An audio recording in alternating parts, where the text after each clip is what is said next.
Simpsons Index, an online spreadsheet that is also a podcast. This is the podcast.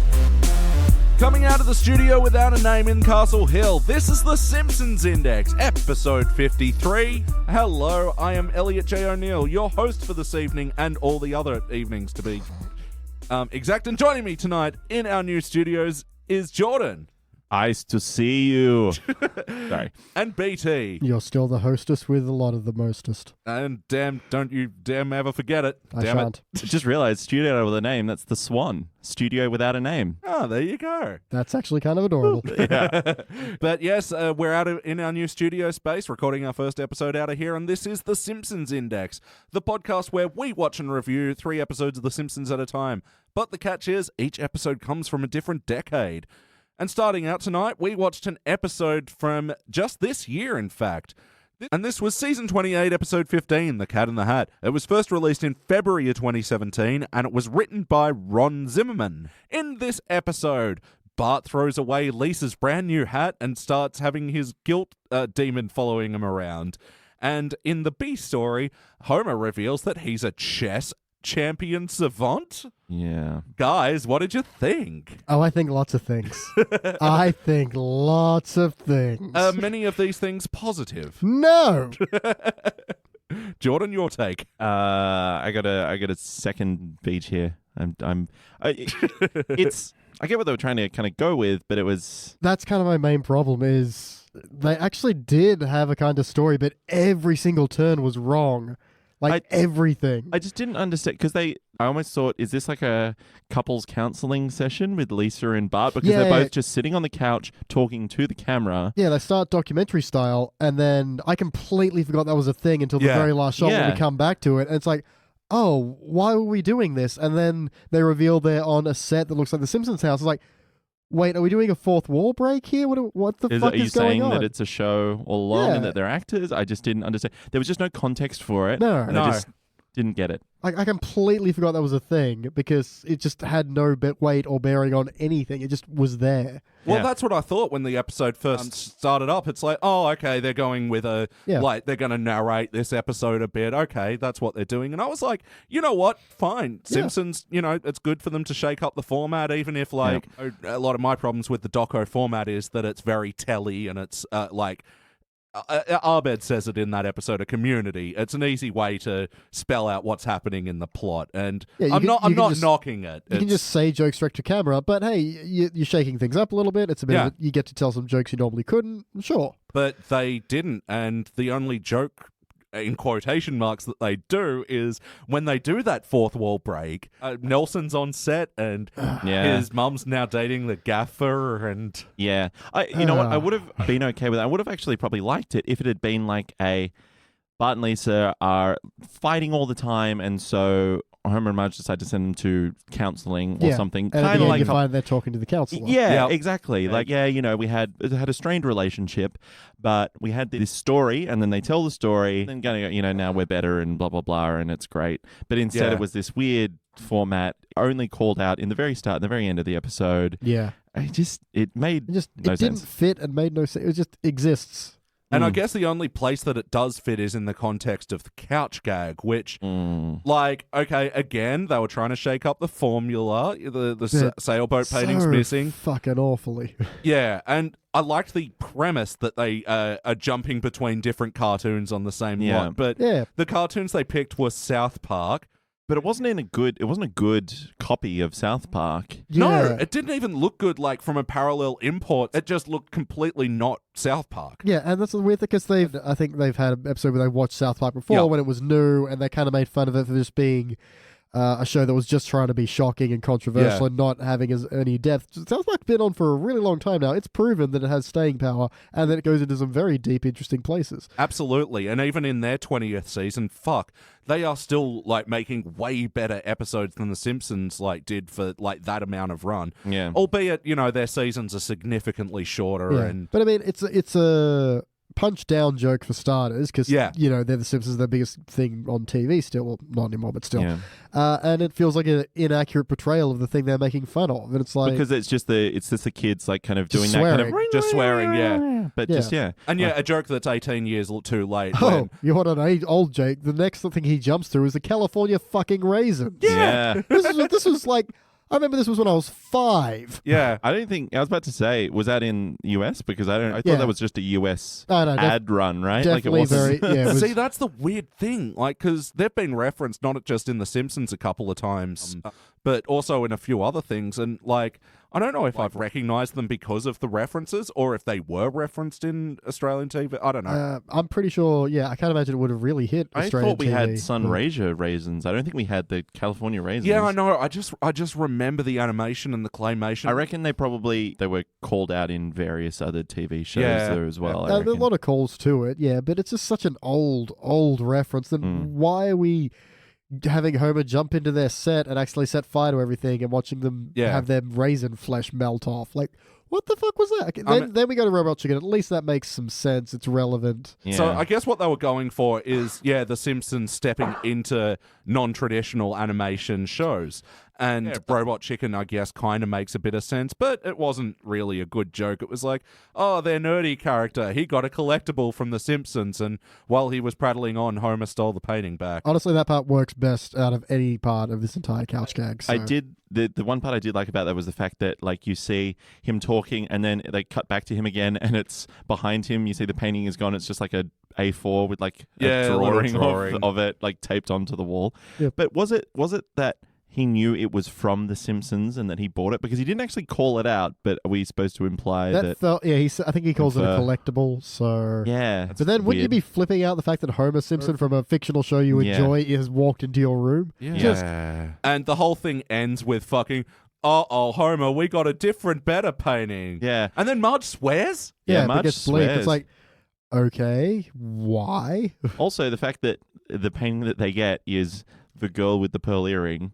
Like a very famous, very, very expensive painting. Considering Lisa was like derivative ocean scene or whatever at the start. It's been established in a previous episode that Marge painted that, so fuck you, Lisa. This is just the problems with the couch gag. We can move on. I'm happy to do that. But unfortunately, because you had this thing where, South Park looked incredibly shitty and parallel importy, the California Raisins is just an incredibly outdated reference, and then Robot Chicken was on point. It also felt very disjointed to me. But anyway, that's longer than we ever would spend on a couch gag. Well, it needs it because they obviously had an extended couch gag because they had such little material. Yeah. And it's fucking terrible. So the stories, let's just briefly generally talk about the Bart and Lisa storyline. Oh. Look, I liked everything until Guilt showed up. Played by Patton Oswalt, by the way. Yeah, real waste of Patton Oswalt. That's sad. That's the second time that The Simpsons have wasted him. Yeah. He also, in a previous episode, plays a kid, Lucas, who likes to do eating competitions, and Lisa thinks she can change him. My, how does that one turn? Okay. No, don't tell me. Yeah. Lisa they're out of a day at the beach. Lisa gets a new hat. She loves it. Bart's jealous because he's having a shitty time. He gets a temporary tattoo that says bad to the bone and it washes off in the surf. And he's like, what? Oh no, now it's not on some other guy. And so throws her hat away. Because everyone is paying her attention and like, yeah, you look really good in that hat. And it's giving her confidence. Obviously, he has to destroy it. You know what? Just talking about it, I think I know what you were saying before. Like, I like this premise, but I didn't actually like watching it play the out. Execution, just everything was wrong because, so he throws it away and then that night he's sleeping and then a visual representation of his guilt shows up at the end of his bed. We haven't seen Lisa even notice the hat's gone yet. Yeah. So he's feeling guilty. Nothing's happened. Yeah, that's something I made a big note of, is that he throws it out while they're driving home, while they're at Krusty Burger, and God, there's that bit as well. Yeah, Get me 5 of everything. I want 5 Krusty Burgers. Okay, 5 Krusty Burgers. No, 5 of everything. Instead of 25 Krusty Burgers. Ooh, 150 Krusty Burgers. Yeah. You'd see that coming a mile off, couldn't you, that whole joke? Okay, their family are in the car on the way home. Bart throws the hat out at Krusty Burger. Lisa's still in her day clothes. She gets home. She changes into her bed clothes, goes to bed, and only then, while she's sleeping, pats her head for the hat. I did think about that, and I think it's like one of those things. Did you ever, as a kid, you'd fall asleep in the car and the parents would like pick you up and put you in bed while you were still kind of asleep? Yeah. Because that's the only way I can justify it. That's the thing, you're forced to make that assumption because they didn't spend the 4 seconds of a scene showing someone carrying her in And it's like, you could have cut the stupid intro direct-to-camera thing. You could have cut the couch gag and just had something that established that a lot better. It also kind of bugs me. There's a cut where we've met Bart's guilt. We then cut to Lisa. She finds the hat's gone. And you see her go back to the beach and cycle around looking for another hat. But you then zoom out from her doing that out through Bart's guilt's eyes. So it's like, wait, did that just happen? Or was that like Bart's guilt showing him how he thought this was going to happen? Like, it was a cut that made it feel like that whole sequence was Bart's interpretation of Lisa grieving. And it was just a really sloppy cut because I'm like, okay, did that just happen or not? And same again with at the car lot when Bart finds the car and it got crushed into a cube, and then he brings Rod and Todd along to... Yeah, who just appear. Who make it levitate with their prayers. You performing miracles, sons? Yeah. That was odd. Yeah, and then they do it again, and Flanders comes along, and you're performing miracles. Oh my God, this is just so Jesus is performing miracles through us. Oh, their voices sounded off as well. Yeah. Oh, yeah. I just hated this bit so much. And the manifestation of his guilt, what did you guys think of that character? Yeah, dumb as shit as well. Like, again, conceptually cool, but just the way they did it, it has a line I really fucking hated, which was, your lack of remorse makes me grow. Guilt and remorse are the same thing. It's like your lack of me makes me stronger. What? Yeah. And the other thing is, okay, first of all, he did like an Ang Lee Hulk, super inconsistent sizing. He'd always be getting big in each scene, but then like they'd cut to him another scene later and he'd be back to normal size. Yeah. And that didn't make fucking sense. And also, I don't think they drew his guilt in a different style enough to make you know that it was imaginary. Yeah, well, I thought it was like Hugo at first. Yeah, for a second. Yeah, a little bit. Well, there are parts where, okay, at the very end, his guilt flies away, but then gets hit by a plane and falls into the nuclear reactor and turns into a monster, and Mr. Burns can see it. And it's like, is this thing fucking real or not? It can get hit by planes and turn into a monster from radiation. Even Mr. Burns is so close to death that he can see other people's demons. That's quite a power. Yeah, it's pretty cool. So he can see like 8 Homers because of all his demons. Fucking the Homer demons, my God. Yeah, so that was a joke I liked that turned into a joke I didn't like. There are a lot of those, actually, where Homer was met by his own guilt. It's like, get in line with my other demons. But then, of course, we see all of them, and it's stupid. Yeah. And so the chess story with Homer, what do you guys think of that? I just thought it didn't make sense, but I know that what they're trying to do, like, I practiced and I went to this chess master to learn so I could beat my dad, but we know Homer doesn't have that kind of dedication to a craft to, like, be like, I've got to do this, and I don't know. I don't know. I don't mind that he had this secret ability and he's maybe never brought it out because it brings back bad memories. Yeah. But I kind of like that conceptually, but nothing around it was good. No, the execution here was terrible. And, towards the end, they try to have this stupid heart moment where he's like, I'm playing against my dad and I'm about to win, but he lays down his king. And it's like, why? You've already beaten him once, and then he refused to ever play you again. How is not beating him now causing you to reconcile? Well, even before that, the fact that Mo's like, I've read in this book in alt.suicide, like they're mixing two different things here because they're like, that's like chat rooms from early internet days. But anyway, that it means that, you want to kill your father. I'm like, how did you tie that in at all? That was the most tenuous link to make it so, it's actually going to be about you and your dad's relationship. Yeah, it was so paint by numbers as well. Like, just because we are going for this father-son moment, it's going to land? No, you can't assume that. I'm going to say, just emerge from the sea of shite for a moment and hatred. I will say, I do like when they call him Homer Blobby Fisher. Yeah, that was a decent joke. Okay, diving back down into the hatred. Oh, no. There's one more joke. When Homer's naming the pieces, that was cute. Yeah. Yeah, miniature ashtray. Yeah, miniature ashtray. The ice cream cone kids? Is that what they called them? Yeah, it was something like the that. light bulb kids or something? Yeah, that was the light bulb kids. Gouge face. Dr. Horse. We've talked about it so many times, but the sign writers are obviously different team of writers. Yeah. Because I did like the one where Homer is like, I had to beat him, and he takes one of the tags off like the post, and it says, "Learn the game that drove Bobby Fischer crazy." It's like, I thought that was quite good. Sorry, I don't actually know who Bobby Fischer is. Bobby Fischer was like a chess genius. He was like a champ in the he was 70s. Like 10 and just amazing at it, apparently. And I didn't know who Magnus Carlsen was either. Well, we know now. He's a modern day Norwegian chess champ. Just on sign gags, okay, I don't even know how to set this up because it wasn't set up, but Marge and Homer are leaving some building, and above it has the sign, check for bullies. Yeah, that was my Jordan's Anal Corner, actually, one of them. Yeah. Because it Was says, it the library? It's after he comes out of the chess I guess it's the chess building. It's like... and it Yeah. says, there's a sign on the outside that says check for bullies before leaving. And Yeah. like Dolph and Nelson and they chase them, right? And they chase them away. But how are you supposed to check when the sign is on the outside of the building before you...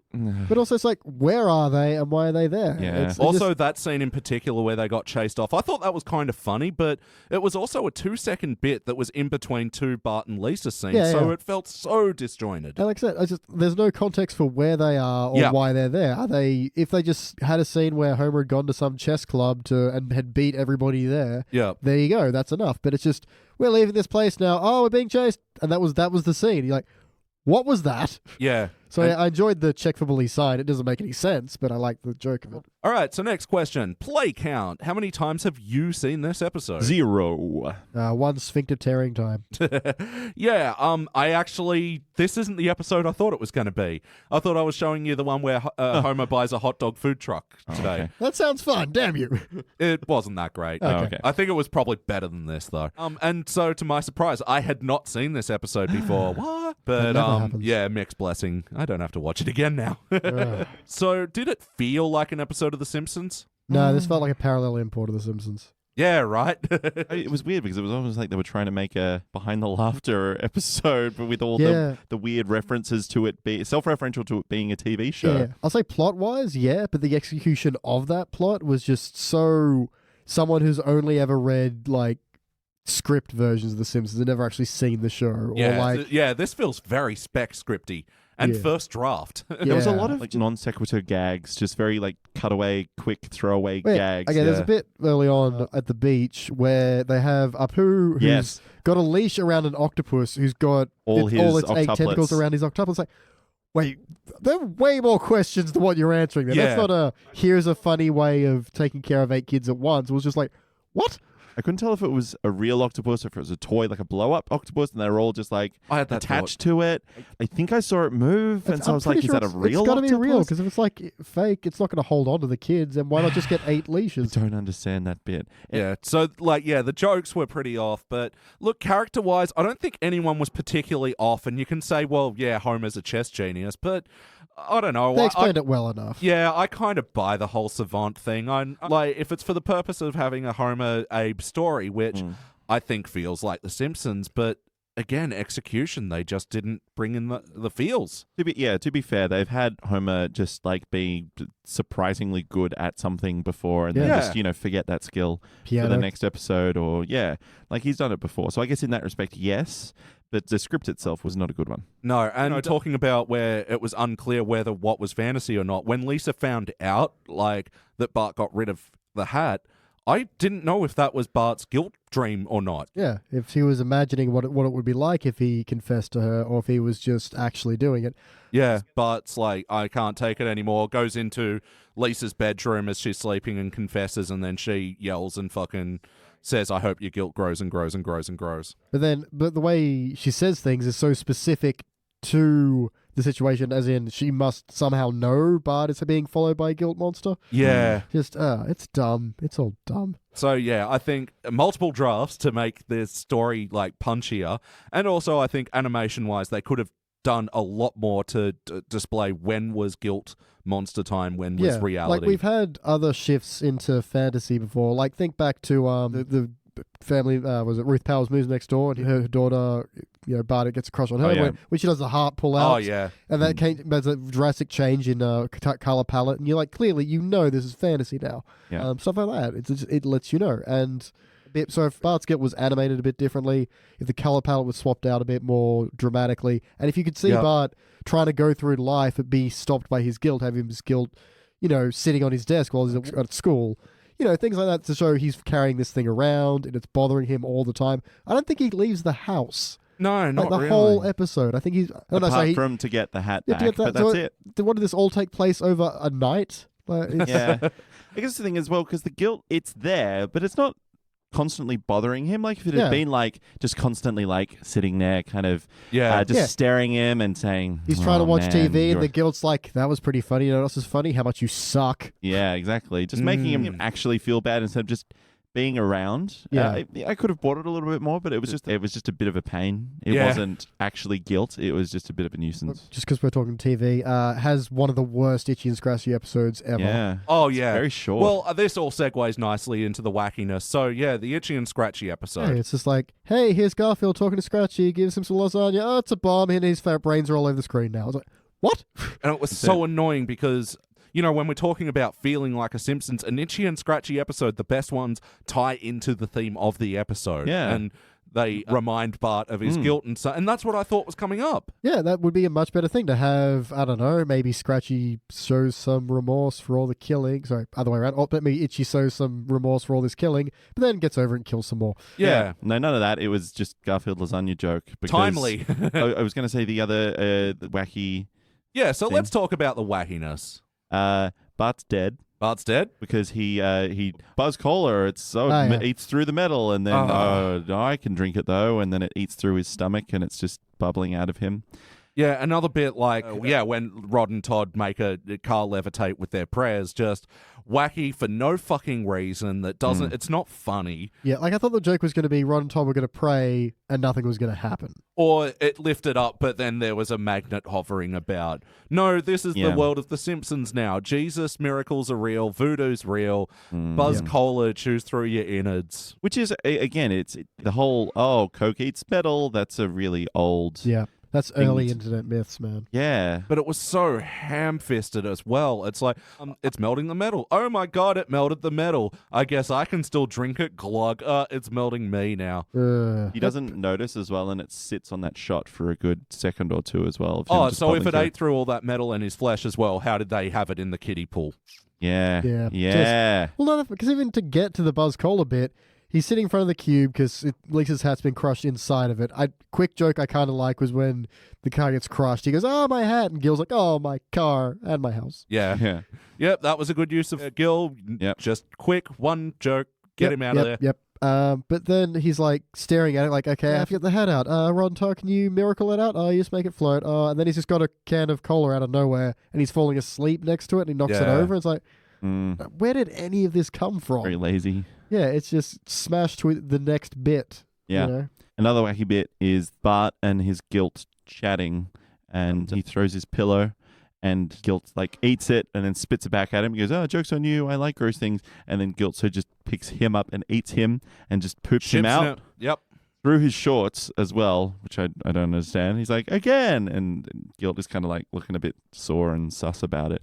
That was very strange, I thought, to put in an episode, just Bart getting pooped out by a human. Yeah. And it's shit like that made the guilt character feel wacky and not purposeful. Yeah. He's enjoying having guilt around. Well, that makes sense. Also in wackiness, it's a good example of a joke I liked that immediately turned into one I hated. So they're at the beach and they're talking about how it's being reopened because, you know, it was polluted. And they're like, yay, for clean water. It's like, oh, it's not clean. We just lowered what the standard was. Standards, yeah. Which was okay. But then you get Quimby opening it with the scissors. And I like that he just throws the scissors nonchalantly over his shoulder into the ocean. But then it cuts to the scissors dissolving. Yeah, and then another couple of series of montage jokes. And it's just it was like Lenny comes out with like a bunch of like needles stuck in him. But he doesn't look upset. He makes it kind of I got needles in me. But I like the joke that he just throws the scissors into the ocean without even thinking. That's exactly where it should have ended. And then, but no, they have to cut to it dissolve. It's like, it's implied it's polluted and dangerous if you just wantonly throw scissors into it. Yeah. Any other wacky moments with like the Homer chess storyline?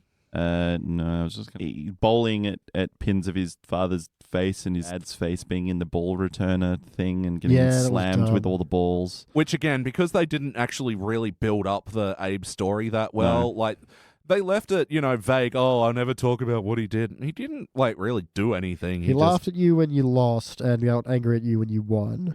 Yeah. You still beat him. Like, surely you feel... I don't know. I don't understand why it meant that, like, oh, you want to kill your father. I don't get that bit as well, or why he was, like, angry at his dad or anything. That feels like that they wrote the plot point, then this means he wants to kill him, and just, like, assumed that the episode would write itself. Like, it wasn't built up properly, and it just totally didn't have any heart. No. Talk about the heart. Well, there's a couple of points where Homer is asked, hey, how did you get so good at chess? And I think the first time he kind of deflects, and it's the second time where he goes, oh, well, I used to play with my dad. But it's not like a heartbreaking story. So I'm trying to figure out, I mean, it kind of is because they used to play because that was when his mum left, and so Abe was sad, and so he was like, enjoying winning, but it reminded him of Mona somehow. And then, like, the first explanation is that it caused Homer's eyes to dart too much, and then he had to take him to Dr. Hibbert for some fucking reason. That came out of nowhere. There's another dumb line where it's like, so after I figured out the pieces weren't licorice, it was like, wait, why? You kept playing after you found out they weren't candy. It's just, Homer's fat, he likes sugar, this joke will work, this joke will land. What do you reckon about Lisa's turn at the end, though, where Bart brings back the hat and she's just like, nah, you already fucked it up and, get out of my room, and then her guilt manifests and... If everything else had been okay, that probably would have meant more. It's actually a good part, but by then I was so pissed at everything. Yeah, I guess I didn't mind Lisa's guilt's line of, I'll go on, he's trying. Yeah, he's trying. So yeah. I don't know. I think she flipped so quickly. Yep. I didn't believe it. I wouldn't have minded if she'd been kind of, look, no, I'm still really upset with you, even though I got this back and it's, the hat and it's ruined or whatever. I'm still really mad at you. It's going to take time. Yeah, would have been a fine resolution. But it's like, instead she goes, no, I'll never be happy with you. Just go work on Maggie instead. She likes raisins. But then immediately she's like, oh, I can't stay mad at you. I love you. And it was disgenuine, I think. Is genuine a word? Disingenuous. Yeah, that works. I'm pretending like I know words. Yeah. So yes or no, would you watch this episode again? No. Neither. Now, taking this from the Cracked Movie Podcast, are there any scenes that you'd like to add or remove? So many. Okay, I'd like to remove everything from the beginning, middle, and end. But no, okay, realistically, we've touched on a couple of ones that could have fleshed this out and made it a bit more interesting. Show Lisa noticing the hat is gone and being upset by that. Show Bart trying to go through his day with this guilt hanging over him. Yep. Messing up his enjoyment of everyday life. Yeah, the point that he doesn't leave the house really in this episode, I think, is really important for that. It gives you no sense of time or how long anything's been going on. Develop that whole bit with Homer and why does he want to kill his dad because he's good at chess, or what does chess mean to them? Why is beating him somehow mean losing his father because you've already beaten him before? Yeah. There should have been a big fight over chess, whereas they just stop playing and then Grandpa tells him, okay, I'm going to drink while you listen to the radiator hiss. Yeah, where he was drinking just sad whiskey. I kind of did like that one as well. Again, the sign writing team, yeah. There was a lot I'd removed. Some of the stuff that didn't make any sense, like the Dr. Hibbert bit, the Apu bit.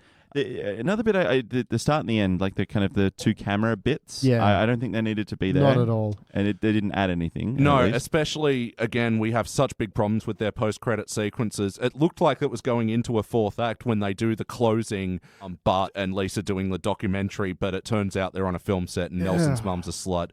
Also, remove the other Nelson scene with the, a bunny and a hammer. Mum said get dinner. Remove that. Change or shorten Lisa's little reverie she has when she first tries on the hat and she imagines what her life will be like. The Beach Boys, wouldn't it be nice? Yeah, but then it gets really weird. She goes on a little carousel horse and it turns into a unicorn. She flies around. She sees Trump and they rainbows him into a troll doll. Yeah, which makes no sense. No. Just Yeah, post-Trump Simpsons episodes. Actually, worst episode ever. We're talking about this recently. The Simpsons have been going since George Bush 1 was president. Yeah. Wow. Yeah. And also the post-credit sequence. Fuck, I don't even remember what that was. That was Homer on the Skype with... And he's like, oh, Skype calls aren't free. Yes, they are. I just don't want to talk to you. Yeah. Oh, another bit I'd remove. Lenny in the travel bag. Folding himself into that. Oh my god, I forgot about that. That kept going for a while. Mo goes to let him out. He's like, no, you gotta it's better if I let myself out. But then he just puts him in a room with other bags which seem to have other people all in them too. Which doesn't make sense because it wasn't Mo daring him to do that, which would make it funny that he's collecting people. It implies multiple people have come to this bar, claim they can fit in luggage, being given luggage to get into, and Mo's decided like, to stay in the luggage because Mo tried to let him out, and they're all just collected now. Yeah, he's wheeling himself along with his arms, but the zip is done above his arm and below his arm as well. Yeah, so it has 4 zips apparently. Another joke I'd remove is the hobo that was like, "Oh, this is so sad," and then walks into the open whale. Yeah, I can imagine Springfield just like not cleaning up a dead whale. Oh yeah, for sure. But don't show me that. And also another joke on that same thing where it's punching down is when Guilt goes, "Oh, don't you know that show is made by underpaid Koreans?" And it's like... So's this show. Yeah, and that just feels sad. Like when they had that couch gag that was... The Banksy one? Yeah. And it's like looking behind the curtain, but then closing the curtain and going back and enjoying the show anyway. Yeah. Like, it's like, if you know this, do something about it. Yeah. There's a weird thing where the first act ended on Bart going to an old favorite catchphrase where he went, "I carumba." Does he say "I carumba" a lot in HD episodes? I think the newest one that I can think of is that Voodoo episode where... I just thought that was very strange. I'm like... Oh, that's what I was going to say as well with the documentary bit. It was really obnoxious, Bart pulling all the faces and stuff. Why was he doing that too? It was annoying because, like, you're trying to set up the episode and it's constantly being interrupted by that. And I get that's the joke, but it's... one, not funny what Bart was doing, and two, it's disrupting the flow. Like, especially when they were supposed to be back on good terms now. Yeah. Why was he doing it? Yeah, he should be sitting there pleasantly. My only other note is when they're in the beachside gift shop, there's a stand that has a bunch of bought license plates, but only bought license plates. Yeah. At first I liked that, but I'm like, you're just reminding me of a better episode and a line from it. It's like, get it? We're in on the joke. It's like, haha, you don't get to be in on the joke. You just provide them. I didn't think about that. Yeah, it should have been the stand with all the other names and just bought just snuck in there. Or bought like sold out or something like that. Yeah, that would have been all right. Yeah. Oh, totally. But it's just like, get it, bought license plate. You like that episode. You like this show. Oh, we all get, isn't this great? We all get this. Simpsons is set in a universe where bought is actually a very popular name. Get it? Get it? Like, yes, we do. Any other notes, Jordan? I just had a couple of anal corner ones. Go for it. At the very start, the pre-Simpsons name in the clouds, there's Lincoln and Washington in balloons. Yeah. They're from completely different eras. Yeah, so like why vote are they... Lincoln, vote Washington. Oh, bang, and they collide. The point is, they're not in the same period. When Homer is watching the beach volleyball, or so he said, and it's like, what? And the teams are actually called the boobs and the butts. Get it? He wasn't being pervy. It was the name of the teams.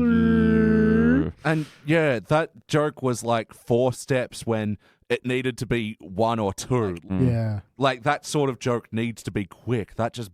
Oh, so painful. They could have done it if they'd gotten rid of the boobs and butts thing and said, well, why don't you look at this sport instead and, being the chess, which is... Yeah. No, you don't get it. The teams are called boobs and butts. Oh, that's hilarious. It's a meta joke, Elliot. I didn't... See? Oh. You'll get it later.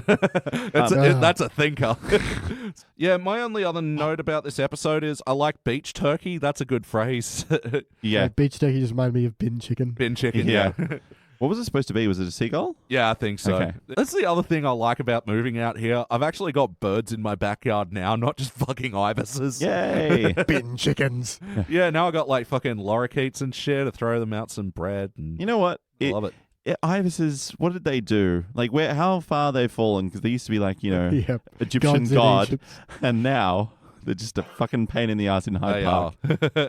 The last note that I have is the final battle between Homer and Grandpa. I fucking hated how they kept cutting between them, and at one point Homer was flossing, at one point Grandpa's shampooing his hair. I was like, are they trying to distract each other, or what the fuck is going on here? Yeah, he goes with the ribbons and stuff. He's dancing around with the ribbons behind him. And then Grandpa's wearing a hooded jumper and big, glasses? thick glasses, and It's just like, why is this happening? And Yeah. look, I get that they're going for like upping the stakes, trying to psych each other out or something, but there wasn't even like 5 or 6 like establishing stare-offs. It was just straight into fucking wacky hijinks. Yeah, and if they were meant to be distracting each other, half those things aren't terribly... If someone washes their hair next to me, I feel like I'm still going to be able to pay attention to chess. Maybe it's going to make you mad if they get foam on you. I mean, that's likely, but still. But then it's shampoo. You just you wash it off with water, then you're that clean. Like, Is it shampoo? That washes right out. All right, well, I guess it is time to rank this thing! Oh, let's do that. On the Simpsons Index, we rank using our 6-point scale, which starts down the bottom at failure. But maybe if the episode's it's kind of forgettable, you don't want to watch it again, but whatever, you call that a participant. Then for the good rankings, you got bronze, silver, gold, and for the best of the very best, those essential episodes, the ones you need in your life, the ones you cannot live without, you call those a cubic zirconia. Now, let me rank this thing first. I'm going to show you how it is done. I'm giving this one a failure. I thought I was going to go participant, but the fact that they missed the mark so much with what could have been 2 pretty decent storylines. They missed it on actually filling out the story. They had the plot points there, but they missed it from filling out the story, and they had no good jokes around it. I'm failing this fucking episode. Beach, what do you reckon? Yeah, I absolutely agree. Complete failure from me. Yeah, this could have skirted a participant, but it just did everything wrong. Every single plot point. Some jokes might have been passable, but it was just I went from bored to angry on this one, and it's just because so many things are just wrong and bad, and you can see potential, and that's the most annoying part. In fact, there was something good to mine there. Yeah. So yeah, absolute failure from me. And Jordan? Yeah, I was in the same boat. I was thinking, is this a participant or is it a failure? And then, the more I think about it, it is a real failure because I think you're right. It seems like a first draft of a script where they're like, hey, this would be a bit funny. And then it's like, we just need to get this episode out. Just do it. Just run it. I think the fact that, there's all these unnecessary jokes while they didn't flesh out plot points that, could have been good. I don't understand. Do they not have meetings like this where they kind of go, we need to edit? Like, do they not screen episodes and go, editors, we just need to... The fact that they got Patton Oswalt, but then they just didn't use him. Like, I think they could have had a good character where, because he can do a good kind of, neurotic guy and everything else, but they made him just sound like a kind of an angry dude. It was just a whole bunch of different mistakes that they made. His cameo in Parks and Rec is still hilarious. Yeah, absolutely. My hoop, Leslie! My hoop! It's adorable. Yeah, absolutely. He's got some great comedic chops, and they didn't use any of it. No. So yeah, for me, failure. It's just disappointing. It's really disappointing. Yeah. All right, well, that'll be a unanimous failure. And it will join our unfortunately growing list of unanimous failures, which includes such horrible episodes as Future-Drama, The Italian Bob, What to Expect When Bart's Expecting, The Mosque Who Fell to Earth, Love is in the N2O2AR CO2 NEHECH4, and Monty Burns' Fleeing Circus, and Lisa Goes Gaga. I was about to say that one. And just There's like a good 15 or 16 episodes of pure trash there. Yep. Yay. Open up the bowels and send this fucker to hell. Sounds like a good plan. All right, now we are going back to the teens era, where in the last episode where we met, we mentioned the episode where Lisa starts pretending she's in college. So I thought we'd do that one. Up next is Little Girl in the Big Ten. We'll be back. I'm looking forward to this one. I remember vaguely liking it.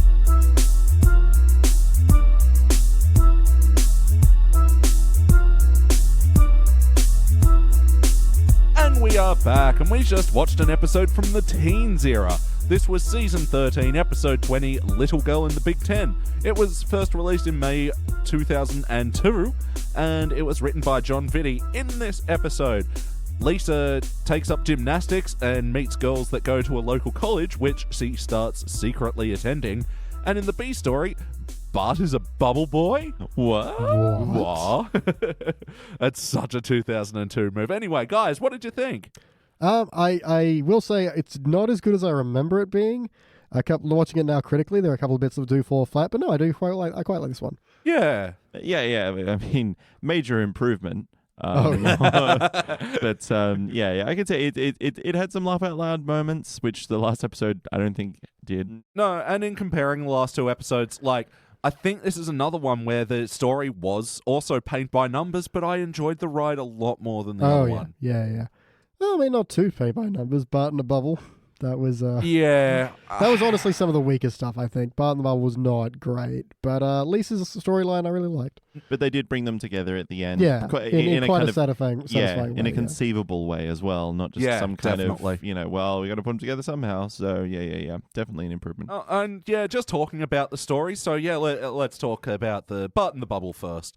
Like, I just think it was so 2002. Like, it feels like everyone did a Bubble Boy story after Seinfeld, you know, and then there was the movie, and I think that's Jake Gyllenhaal in it. There are a couple of things that really dated this episode. Yeah. Oh yeah, One, soundtrack. Chumbawamba and Tub Thumping. That came right after All Star. They played All Star in the by car. Smash Mouth, yeah. And then, like, 2 seconds later, Homer's in the house singing Chumbawamba. Yeah. And then they mention, my dorm doesn't have DSL. Yeah. Like, oh, bummer. I was like, wow. Yep. If you didn't know when it was, you can pretty much pinpoint exactly the moment this episode was made. That you don't have to say the name of the song. You can just say Chumbawamba because that's the only song they've ever made. Yeah. It's kind of sad because they're like a very political band. If you say so. Yeah. If you listen to their other stuff, apparently. And that one song about pissing the night away, and he lists all the various drinks. God damn, I love Homer's cover of that, though. Well, I drink a whiskey drink. I drink a chocolate drink. When I need to pee, I use the kitchen sink. I drink the songs that remind me I'm a man who needs to urinate. I'm a urinating guy. Oh, that's right. I like how, he starts off kind of parodying and then just dissolves into gibberish almost. But yeah, this episode was 2002, so that was like dated then. Yeah. Even Old Star was dated then. Okay, because I feel like, I might have to do some quick Googling, but when did, like, Never Been Kissed come out? I want to say 2000. Were we in, like, peak actor goes to a place to pretend to be something else? I'm going to say 2000. What's your bet, Jordan? Oh, I thought it was late 90s. 1999. No way. Yes way, Ted. But yeah, so we were, like, in peak saturation of this kind of plot line. So I kind of like that The Simpsons adapted that, but kind of went the other direction instead of someone older going into pretend to be one of the kids and then do a good Hans Moleman joke. I just wanted somewhere to sit down. That was great. And again, like the Gil joke, Hans Moleman jokes, they work as act breaks. Yeah. I guess we're talking about Bart first. So, yes. Gets a mosquito bite from his Laffy meal. The Krusty slave labor factory, the Krusty sweatshop. What'd you guys think of that? Oh. Sad, but yeah, I kind of think it's funny. Yeah. Just the way they've presented. It's got the very Chairman Mao picture of Krusty. It's like, questions are decadent. Laziness is capitalism. Fast hands mean less whipping. Yeah. Well, again, sign gag, sorry. Force your daughter to work day. Yeah. Oh, that's terrible. It was very mean, but it was obviously their suffering is not the butt of the joke. No. You know, it's the shop that Krusty's running, and it's making this crappy product as well, which is clearly just overstock of 2 broken toys. Yeah, and I like the Krustosaurus. But it's one of those jokes where if someone's like, that's so offensive, you know how hard those people are, you go, if you're offended by that, this happens, go do something about it. Yeah. Don't blame a show that happens to show it happening. Although we do like how they got the shittest toy for the Laffy meal, but the nostalgia meal Grandpa gets, it's like full on its talking Liberace doll. But then was it Olio? What was it? In an artillery shell and everything, like the effort that has to go through to make this. Yeah. I really like the nostalgia meal idea. Yeah. Totally. To balance out the Laffy meal. Yeah. It was a good Bart and Grandpa moment. Again, there's a secret theme throughout the Simpsons that Bart and Grandpa have a good relationship. Yeah. And I actually, now that we were doing this with the critical lens, I never noticed that, but it's very true. Yeah. I was about to say, even in the last episode, I know we're not talking about that anymore, but even then, like, he's playing his game and he's like letting, like, on his PSP or whatever. Yeah. And he's showing Grandpa, and it's a terrible joke they use, but it's a little bit of their relationship for sure. Still showing it, yeah. But specifically about the Bart story, like, I guess not much actually happened with it. There were a couple of, like, good visual, Bart learning how to adapt with his life with the bubble, which I guess was kind of good. Yep. I will say there was one the sequence I think really didn't work is when they're having dinner. You start with a pretty good joke. It's like, the soup's a bit hot and has to, like, rub the that was a great animation bit. Off his balloon. But then Homer's like, no, now it's time for your bath, and just fills it up with water and then just kicks it. Now it's time for bed, and just kicks him down the hallway. And it's like, it's not a great bit. No. It's pretty lame. I thought he was going to, like, put water in, throw some soap suds in and like shake him. Yeah. but didn't. You know what? I just remembered Family Guy did the Stewie in a bubble story. I'm wondering which came first. Ooh. And maybe that's what we're thinking, or maybe because that seems like something. I'm Peter pretty sure would that do. actually is in Family Guy, the shaking bit. Yeah. All I could think is when Homer fills it up with water, it's like, no, but now he's full of soup water. Yeah. Like he's bathing in soup now. Yeah. Terrible. Also, he's still in his clothes, and you see him you hear him as he goes down the hall, like drowning. Yeah. The Father, Son, and the Holy Fonz originally aired in 2005, so after. Simpsons did it. Nicely done. Yeah. And just to round off the Bart storyline for the moment, the sequence where he's helping the nerds. Yeah, kind of. The kind of the sphere. And I guess this was a good build up to the story where he has learnt to use the bubble and he knows how to use it proactively. And how he becomes more popular now that he's in the bubble than ever before. Yeah. It's actually a good transition scene because we go from the nerds getting picked on by the bullies, Bart comes and saves them. We then pan to Lisa, who's preparing to go to college and leading her double life. Then we cut back to the nerds, who are now hanging up by their underwear because obviously Bart's left, and they've got. Yeah. They even say, once he leaves, they'll beat the crap out of us. They'll kill us. But yeah, I like how that's really where the two stories start coming together. You pan from one story to the other, and then you've got this thread of the nerds following Lisa to tie them together, and that's it's a really good way to start stitching the two together. Yeah. And so we'll get to the Lisa story now via the nerds as well. I actually really liked how it was discovered that Lisa wasn't a college student. Like, it was so almost parody-esque. Like, Milhouse drops the ball, and like, I thought that was fair. He didn't know that she was trying to pretend or any of that. Yeah, he just knew she was there, and he's like, but she's 8, what's she doing here? Yeah, and then the dude sitting behind Lisa goes, this beret just comes right off. Well, I like they didn't draw call attention to it. He just lifted it off and was like shocked. Yeah, he didn't say anything, just pulled it off, yeah. Because it's your hair that can give you your age away. Yeah. Like, wait a minute, this beret just... Can't believe I cheated off an 8-year-old. I do like that line. I liked that same one line from earlier. It was like, what are you guys talking about? I was just drawing fractals. Like, Yeah, this is how adult they are. I'm just casually drawing fractals. And there were a few those types of playing with the obviousness, like with the bumper stickers on the car, you know, North Quadrangle parking, Tylenol, college strength, and yes, we do go to college. Yeah. So the other thing I want to say is, I'm not actually quite sure how much I don't like it, but you forget that Lisa's a gymnast throughout the college thing. You do. And it's only hit on at the start, and then at the end where Lisa climbs up the tree, and it's like, oh, we actually haven't seen Lisa being in gymnastics this whole time. Yeah, my initial reaction was like, what is it? Oh, wait, that's right. Yeah. I didn't mind it because it where the last episode failed to introduce something and then adequately, like, they kind of forced it back with the to-camera stuff. This one was like, she does have that skill now. She's practiced and she realizes she's got her balance and she's kind of unlocked that skill. Yeah. And then when she gets to the tree, she's like, oh, yeah, I can do this. I know how to do it. So I didn't mind it as much as the last episode did, trying to kind of cram it down your throat. It was definitely earned. You just kind of forgot about it. But, you know, it was a means to getting us to the college storyline. So yeah, and it's not like it totally dropped it either. It's just, I think maybe just one more scene that she was coming out of gym class that afternoon to meet up with him. But, you know, that's if I was to get... Yeah, particularly picky. But it's a very tight episode, really. Really is. And so where it starts out at the gym as well with Lugash. Oh, my God. Such good material. Yeah, this is his best appearance. I remember that episode we watched where they're at the rec center and he's there. We're like, oh, that wasn't particularly funny. No, but yeah, all his stuff is so good. Mm-hmm. He actually defected into East Germany. Yeah. God give you greatest gift. Giant head like beach ball made of bone. Gives you perfect balance. Now go rest your giant head. Fucking just throws her I love up in the air. where he throws it. She's just like a bowling pin. Yeah. Just like spinning over under and just poof. Yeah, and then I wrote it down before the episode even started. But hey, here is your cat back, safe and sound. Cats for everybody. I had a dog. He's cat now. Yeah, I think that's one of those ones that's totally been memeable, even like if people won't remember this episode or which one it came from. But I think we've yelled it just in casual conversation. He's cat now. No, I really dug Lugash in this episode. Is this his first appearance? No, second, at least, because there's that other one at the rec center. Yeah, right. Worthless anger management class. Yeah, but no, this is definitely way better. Yep. So play count. How many times do you think you've seen this episode? I've seen it a couple, I'm pretty sure. I didn't... It's obviously been a while between drinks, because maybe the last time I saw it was when it was on TV. Yep.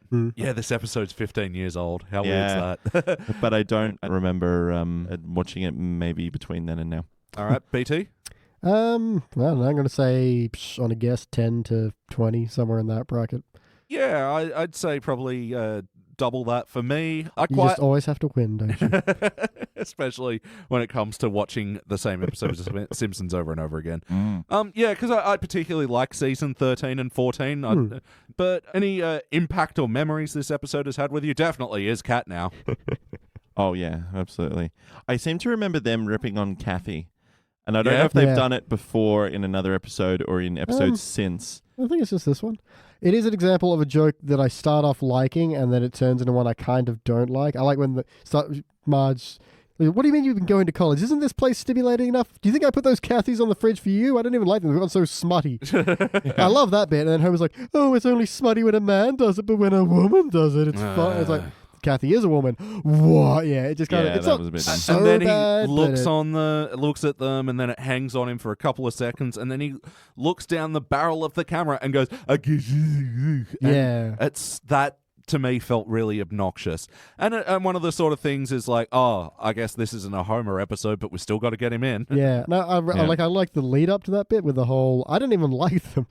The idea that Marge is like, oh, these are clever. I'm going to put them up for Lisa. Yeah. Feels like a very mum thing to do, you know, of, I don't get it, but I'm sure this is clever. Yeah. No, absolutely.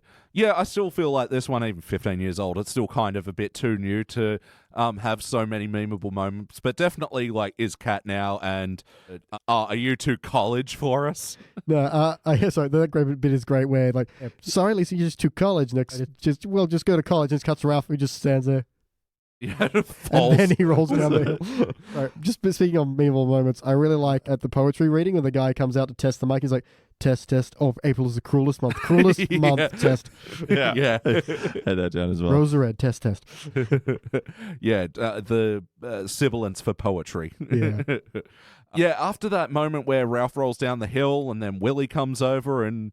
I'm too good for this place too. Don't run on home to your shack. Yeah, I live in a house. Oh, la-di-da, college girl. See, I really wish he went and rolled down the hill. Yeah, I know. Yeah. But the guy that they had instead, where he breaks the rake and then rakes up the rake with another rake, I thought that was a good substitution. Because I like the look of kind of panic on his face. Yeah. When he's like, oh, rubbish, I gotta go clean that up. And gets his spare rake. Just does it all up. Like, there was a lot of Ralph in this episode, I've just realized. There's a lot of it. Him in, like, beside the car, like, we learn what 5 minus 3 is. And then, why do people run from me? But then he just, like, pees his pants. Yeah. You could have just left it at one people. You didn't necessarily need the wet pants. But then, as well, what's weird is he starts, like, you see a smile, like, cross his face. And you're like, oh. Well, yeah, he feels better. He just peed. Yeah, I guess so. Yeah, like, I want to say that one, like, works because it's an act break. But also, I get there's nothing clever about it. Not that a Ralph joke needs to be clever. I don't know. I get why. Yeah, and then Ralph comes up again at the end where it's like, look, it's Lisa and she's winning us back. Again, I think that overstatement of the point, but here it's surprisingly adept for Ralph to like notice that. Yeah. Did it feel like an episode of The Simpsons? Yeah, I think so. Lisa is struggling to be accepted and find a challenge to her intellect. The Bart story is the weaker part, but he's still being himself. It makes sense how he gets in the bubble, and then once he's in it, he is Bart in it. Yep. Yeah, look, the Bart storyline, it could have been a lot worse than it was. I thought it could have just been an excuse for a bunch of Bubble Boy pratfalls, but really I think they did do a nice progression of him struggling with it at first, and then learning to use it, and then showing Lisa how to use it. Yeah. I think that was good. I mean, Homer is a drunk kind of buffoon. Yeah. But I like how the college girls think, oh, you're living in a super party house then. Yeah. but then he like throws a keg out through the window, and it's like, oh well, I don't know if that was completely necessary either, but obviously they wanted to accentuate the joke, and so I guess, okay, I can forgive it. Well, it wasn't necessary, but it didn't ruin anything, I don't think. It was just maybe a touch much. And the whole Lisa's explanation for why she lives in the house she does. Oh, Mum's the gay guy we live with. Yeah. Hey, it was covering an excuse, you know. But the characters, were they themselves? Yeah, absolutely. Yeah, I don't really pick any. Like, the only thing that it doesn't make it feel like a Simpsons episode is because they are playing with the obviousness, like, especially with Seymour later. Oh, normally I wouldn't wear my white suit, but fortunately Bart's locked away. Like, yeah. Well, yeah, they play with the obviousness a lot, but I think it was to the merit. It was always kind of funny, the way they did it. Yeah, so I didn't, especially, she's winning us back. I still really like that as a line. And then, just Seymour covered in chocolate cake. Yeah, with it, a note that I made, like, his screaming sounds really agonized. He's like, oh, like not the bees. Yeah, he does. He is a bit cagey. It's not like a, oh no, like it's really like anguished screaming. Like he's really, really like in pain. Yeah, from the cake. Well, this is an episode that's full of really good, quick little lines. I like how they've got Skinner's death date on the plaque. He's like, did you have to put my death date on there? Wouldn't you just be a team player just once? Yeah. And it's 2010 as well. Like, I also like that he's, when I first started, they said, you're good, but are you plaque good? Well, today I can say, I am.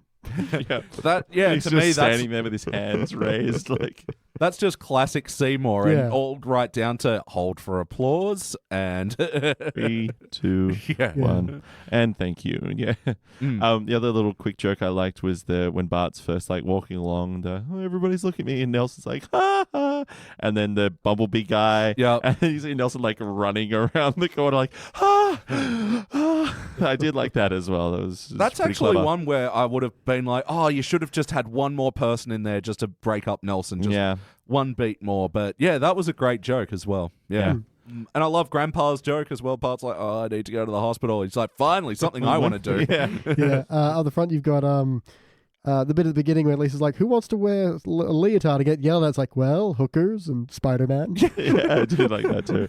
So weird. The one that's weirder is then she falls down, knocks her head, dreams about JFK, but then when she comes out of it, and goes, oh, I bet she dreamt about Hitler again. Because she goes, Ich bin ein Gymnast. What, that was a JFK thing or something? He said, Ich bin eine Berliner, because he was reading it, like he was saying, like, I am a Berliner as well when he was in Germany. Oh, okay. But yeah, he is German, and so assumes it was about Hitler. Yeah. But I want to know about what her first dream is. The story is meant to be, he said, Ich bin ein Berliner, but translation-wise, it's meant to just be Ich bin Berliner. To say Ich bin ein Berliner means I am a jelly donut.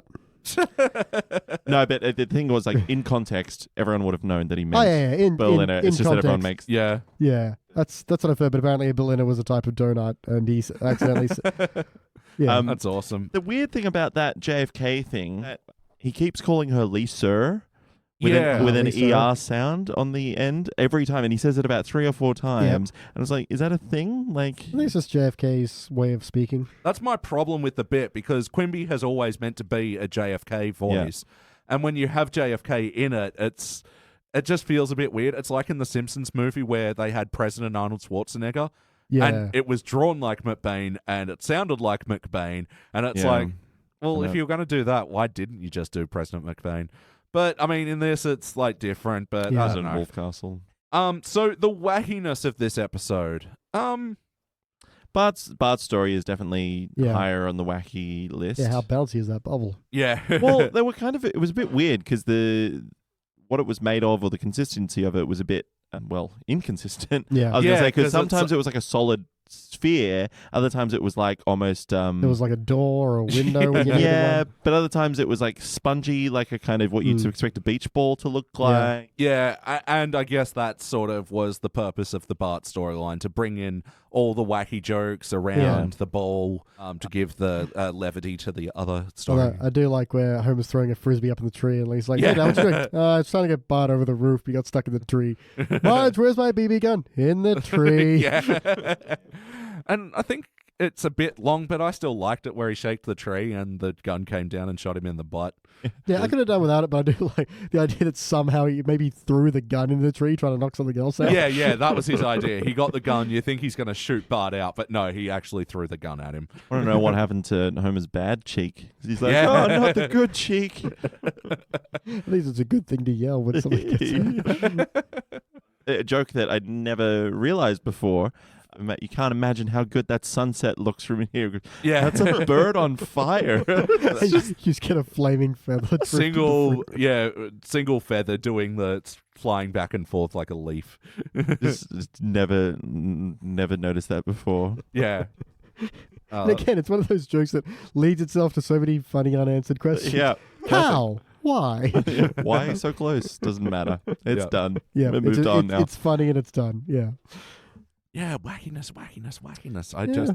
Not terrible. I mean, Lisa being a human bobblehead, perfect gymnast like body is kind of wacky. Lisa being 8 and mistaken for a college student. Like, again, they say the other gymnasts are small, so like people keep thinking they're kids, but that's a stretch. It's a stretch, but you know, in an episode where they were playing with the obviousness of it all, and like that was kind of the point. It didn't feel out of place, like. And I'm trying to think back to Smoke on the Daughter where, it wasn't explicitly stated what any of these girls' ages were, and that felt weirder. Like, true. Yeah, this one, they at least went to the effort to explain it, even if it was like a tenuous link at best. Yeah, absolutely. Fair enough. Gymnasts are tiny people. Indeed. I think they have to be tiny to be gymnasts in the first place. Oh, yeah. I mean, I was going to be, but then I ended up being fat and big. Yeah. Then as you're over 5 foot, you're out. Yep. Goodbye. Yeah. Goodbye, dream. Yeah. You know, so let's talk about the heart of the episode. Yeah, look, I feel like they brought in the heart at the end with Bart and Lisa. Like, yeah, he helps her out and has found a way to do that. I think Lisa's trying to be accepted. It brings in the heart as well. Yep. And I do like her turn where at the end, it's not the college girls that she's trying to win back. It's her peers, the kids her own age that she avoided. She left. Yeah. Well, she's like stuck in this mid loop, like, you know, like she sees like the college life and how it's, you know, amazing and everything else, but then, you know, when she's so alienated from the rest of her peers, and you can feel that kind of, she's kind of torn between, you know, wanting to still like play and have fun and do things like as a kid, because she still likes those kid things, but she still needs to be stimulated on a higher level. It was nice. Just the Kathy comics just aren't enough. No, clearly not. But yeah, otherwise, it wasn't a big hard episode outside of that. And these aren't like explicitly stated hard. It's sort of a bit more subtle. Like, yeah, but I think there's enough there to carry the storyline and explain the motivation. So yeah, this episode was definitely more about the jokes. Is there any scenes that you'd like to take out or add, or? I think the ones we mentioned. So a little bit of that extended Kathy bit, I could lose that. Yeah, I can make the dinner scene a little bit funny. Just change it up a little bit. Yeah, maybe like you were saying, like add like a middle bit with gymnastics, something that shows that she's still like doing something with it. Just even leaving a class, and that's when they go to the college. But considering that there wasn't even the full intro in this episode, so obviously they, like I said, that's a very tight episode. There's a lot of things going on. Yep. Yeah, there's not much I'd remove. Like again, that dinner scene, with Homer, like. That was sort of on the jerk-ass side, but I did like the follow-up scene where he's saying goodnight to all the kids. Bart's in the bubble, Lisa's not there, and Maggie's fighting a raccoon. That's like, and then just ends afterwards. Cherish these moments. Yeah. No, that to me was, absent-minded, idiotic Homer. Yeah, exactly. Not jerk-ass, just not fully paying attention. No. You kind of expect there to be like a dummy Lisa in the bed. It's just not there. Yeah. There's not much I'd actually change about this episode, even though, I mean, it's not going to get full marks or anything, but I guess there were a few like jokes and things that didn't exactly land. Yeah, it wouldn't be taking anything big out. It'd just be modifying slightly. I do want to draw a comparison. Before we were talking about how if the animation style had been different, we would have known it was a hallucination or a manifestation of conscience. So in this, when Lisa's staying up all night making a diorama and he's gluing, he's like, am I using too much glue? And hallucinates. Okay, first of all, the cow that comes out of the glue bottle is colored very differently, and its like animation is like, almost missing a few frames. You can tell it's clearly not real. And you get the whole, you won't eat our meat, but you'll glue with our feet. Yeah. But it's a nice, obvious, this is clearly her hallucinating because she's inhaling glue and really tired. And that's Yeah. take notes, other episode. Totally. If we hadn't already sent you to hell. I just had a couple of anal corners real quick. Go for it. How did Lisa get across to the accelerator? Because one, she's got Yeah. tiny little legs, Yep. and two, how did she get all the way across to the other side of the thing? It is a small car. Those are small women driving it. I'm sure they I believe these gymnasts actually teach driver's ed on the weekends. Oh, okay. And the driver's ed cars in America have separate The pedals dual. on the... yeah. Okay. I thought you were going to say they were gymnast wizards. No. Using Lisa as a now wizard too? Wizards aren't real, Jordan. Okay, sorry. When, in the Itchy and Scratchy, Itchy goes through and, feeds Scratchy to the cow. I did like the four stomachs bit as well. Yep. But then makes the butter and everything and labels it, I can't believe it's not Scratchy, but it is Scratchy. Yeah. I thought about that. Should be, I can't believe it's Scratchy. Yeah. Because I liked the joke, but then I was like, oh, hang on, that doesn't make sense. Yeah. I just like to hear the label ready. Yeah. Just quickly, just while we're there on the Itchy and Scratchy bit, yeah, I agree. The four stomachs bit, that was really clever, and just doing the Amish skin, okay, it didn't have anything to do with the episode, but it was still a good Itchy and Scratchy. It had a little bit of a story to it. Yeah. I mean, these are the steps that you need to take to make butter, as opposed to just, here's lasagna, boom. You're dead. Yeah, that's it. That's the thing. It's 10 seconds long. Goodbye. I also like that they're watching in college because, everyone takes it. It's a super easy class. All you do is watch Itchy and Scratchy. It's like that. Yeah, that happens in schools and everything. Oh, yeah, there's a philosophy course being taught at NYU at the moment on The Simpsons. Nice. Should we go, lecture there sometime? Oh, come on, I could teach that class. That's what I mean, guest lecturing. Oh, lecture means teach. I should know that if I'm going to get into a teaching career. It's like, we want you to lecture tomorrow. Goodbye. I came here to teach, not to take classes. And my last one was the philosophy of The Simpsons is a lot like eating an orange. Sorry, there's one layer. The last one was that when Lisa is flying off the roof. This maybe the guys go back to what the bubble is made of and how. Yeah. But the wind is going through her hair as well, but it shouldn't because she's in the bubble. There Wizard shouldn't did be. Yeah, that one's wizards. And she's also floating in the dead center of the bubble when she Bart had should room to move around. Yeah. Oh no, but gravity shouldn't she be pressed up on the back? Against the back, maybe, probably. Unless they weigh the same and then they're falling at the same rate, maybe. Okay, but if the bubble's Actually, it doesn't matter what they weigh. Yeah, if the bubble's lighter, then she'd be pressed up against the front. I guess It's because about there's wind no, she doesn't have any resistance in the thing, so she should probably be falling from the bottom. Yeah, I don't know. No, the bubble's very confusing. Yeah, it had a door at one point and a zipper at another, and it was... Yeah, and it still maintains its structure, yet it's also spongy enough to bounce off the walls, and who knows? Yeah, I mean, fortunately at the time it was all happening so quick that you don't actually have time to ask yourself these questions, but, this is what we dedicate... When you're sitting around podcasting about it, you got time. 40 minutes after the episode. Oh, and the only other one was that, at the very start when Lugash first sees her, and she actually lands with her feet apart, and Lucas is like, oh, you're amazing. Whatever. And it's actually, she's feet just a little bit more together. Feet together, arms up. Yeah, exactly. Yep. I did like when Willie was teaching gymnastics and Milhouse just totally fucking falls and crashes. And he's like, big smile.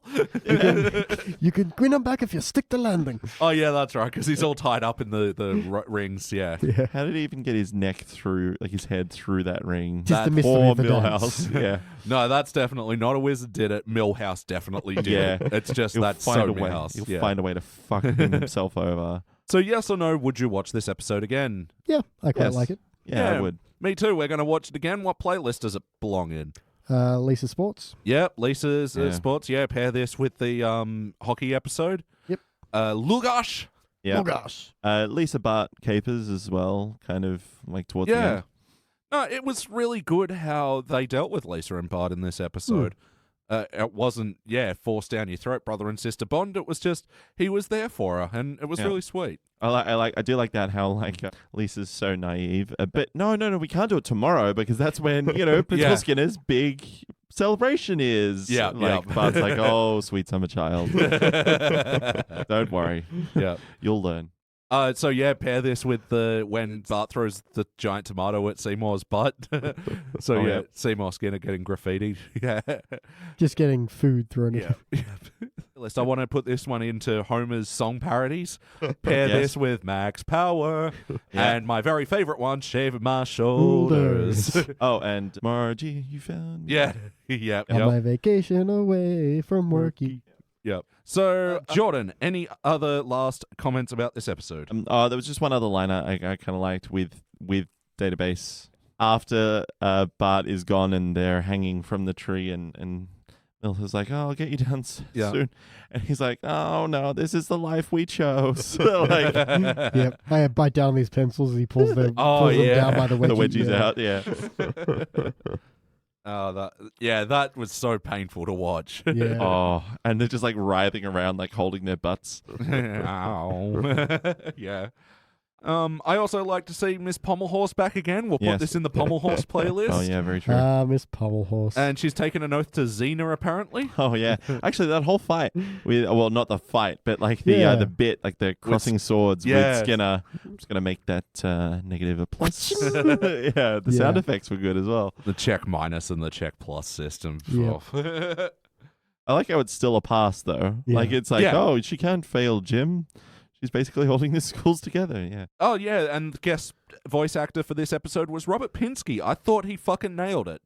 Yeah. Yeah, really it was did. like actually him, and he's been poet laureate 3 times. Yeah. Crazy. Yeah, he was really good. I was kind of like going, oh, this is going to be some hipster beatnik trash that he's reading. I was like, oh, I actually don't mind this poem. Maybe I'll go out and seek it out and read I it. wrote it down. Impossible to tell, so I can look it up later. Yeah, and I like, as Lisa's like just soaking it all in the background changes, there's a little bit of jazz rising up, and like some of the key words she catches, like ichor and Gasoline, rainbow. Yeah. Oh, it was really good. That whole scene as well, that looked great to me. Yeah. And I think his last line is, did she throw in for the pizza? Yeah. Yeah, because like when they get voice actors not from acting from other fields, like usually. author, sports star, or anything like that, they're usually a bit stilted, but he fucking... Oh, yeah, he got it. And I loved in that scene as well, he said Bacho, and the guys had written it on their Yeah, chest. like college dudes, but they were like into sports, but also competitive poetry, obviously. Yeah, poetry bros. Your poetry slams are extreme, bro. Let's make that shit up. It was good. Whoa, let's drink some coffee. I like as well. I had Bacho with like the O with like the accent over it, even as well. Yeah, The umlaut that's a straight line. Well, yeah, bro. How do you spell Basho? I don't. Ooh, Bacho. Read a book, motherfucker. So you guys both exhausted your notes for this episode? Indeed. I had one that just said they say ass, which I guess was not uncommon for 2002, but it was just like, I wonder when's the earliest ass ass in The Simpsons. Yeah, I know Homer the Heretic at least has one. Mm. Yeah. You bet you sweet ass. Yeah, I want to say it would have been season 2, but like I remember like the first time they'd said piss like really stuck out to me. Ooh. Yeah, that's one of the ones you can't say on television. And I know they've said turd before, but like they've never said like shit or fuck or cunt or Crap? They've said crap. Oh God, yes. Yeah. Which is weird because I would say crap and piss are kind of in the same. I actually think that turd and piss have been moved up. Yeah, moved up to arse status. I concur. I have a prevailing theory. It's more about how the word hits rather than what its meaning is. Because crap is very soft. Yeah. In terms of impact. Yeah. Whereas because turd, there's a little more kind of hit. But also, in it's there. very visual as well. Like you getting that kind of visual, and it's kind of like ooh, gross. Whereas crap is just like crap, like oh dang. Yeah, kinda. it rolls a little easier. Yeah. Oh, actually, Simpsons, they've said shite before. Yeah, true. Willie said shite. Yeah, Willie said they're all shite. But I guess that one is like you could get away with it. You do. Yeah. Put an E on the end, and all of a sudden it's not offensive. Cunty. Yeah. Doesn't work somehow. Yeah. Fook. Cute, you could say. Cute. Yeah. She is such a cunt. Bit nuke. Okay, so the episode ending with Bart crawling into the vent to... Yeah. He's feeling a bit agoraphobic. I don't think that was the best button to end on. I think Okay, I think you could end on the line of, I'm just going to go hang out in this vent and then cut there, but I don't like this vent suck or blow. Suck! Yeah, you could have landed on, there's a lot of fresh air out here. Just going to hide this vent. Yeah. And then just have his eyes Yeah, peering eyes out and then and then cut. just fade to black. Yep. All right, well, I think that about does it for this episode. It does. Let us rank this thing. Jordan. You okay? Do you need a glass of water? I think he had a stroke. Yeah. Yeah. I think I'm going to go silver for this one. I was kind of going up and down the medal tally between bronze and gold because I wasn't quite sure where I wanted to land. Yeah, like it's not a perfect episode, absolutely, and I don't think it quite meets gold standard either. But I think I'm happy to give it a silver. Like it had enough kind of laughs, and it was still pretty. Like I did say it was dated before, but it wasn't dated. Like it was stuck in a particular era, but it wasn't so like groan worthy.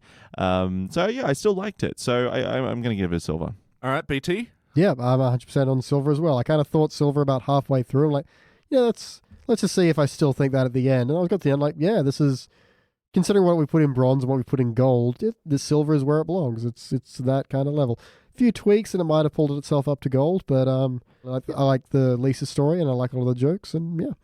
Yeah, this is one for me where, like, the obvious parody moments, like, they ring really true for me, but also you can't give it full marks for that if it makes sense as well. Yeah. But I totally agree that silver is where I'm at for this. I feel like this is actually a quintessential silver episode. It was weird. Yeah, it feels definitive, sorry. Because there's been other ones I know that I've given silver and I've kind of ummed and ahed. I'm like, I don't know what a silver feels like. And then I'm like, yeah, this is like the easiest silver I've ever had to give. Yeah, I feel like this is going to be my benchmark for should this be silver. Yeah. Because, like, this one, to me, this reminds me of a Hangover playlist. It's not the episodes that you want to be completely enthralled in. It's the episodes that you want to sort of dip in Chill and out, a little tune bit. out, eat some food, play with your phone a little, be hungover and sick and whatever. And, it absolutely does not offend, I don't think. No. To me, the worst joke in it was the Homer Cathy thing. Like that was a bit... But because I like the lead up, I didn't like the landing, but I like the lead, so... Yeah. Yeah, it could have done some things better, but you know what? You're not going to, like, hate it for No, trying. definitely not. Especially when you know the dreck that is to come. Yeah. Oh, yeah. You can really forgive this a No lot. episode is ever the same after you've been to hell.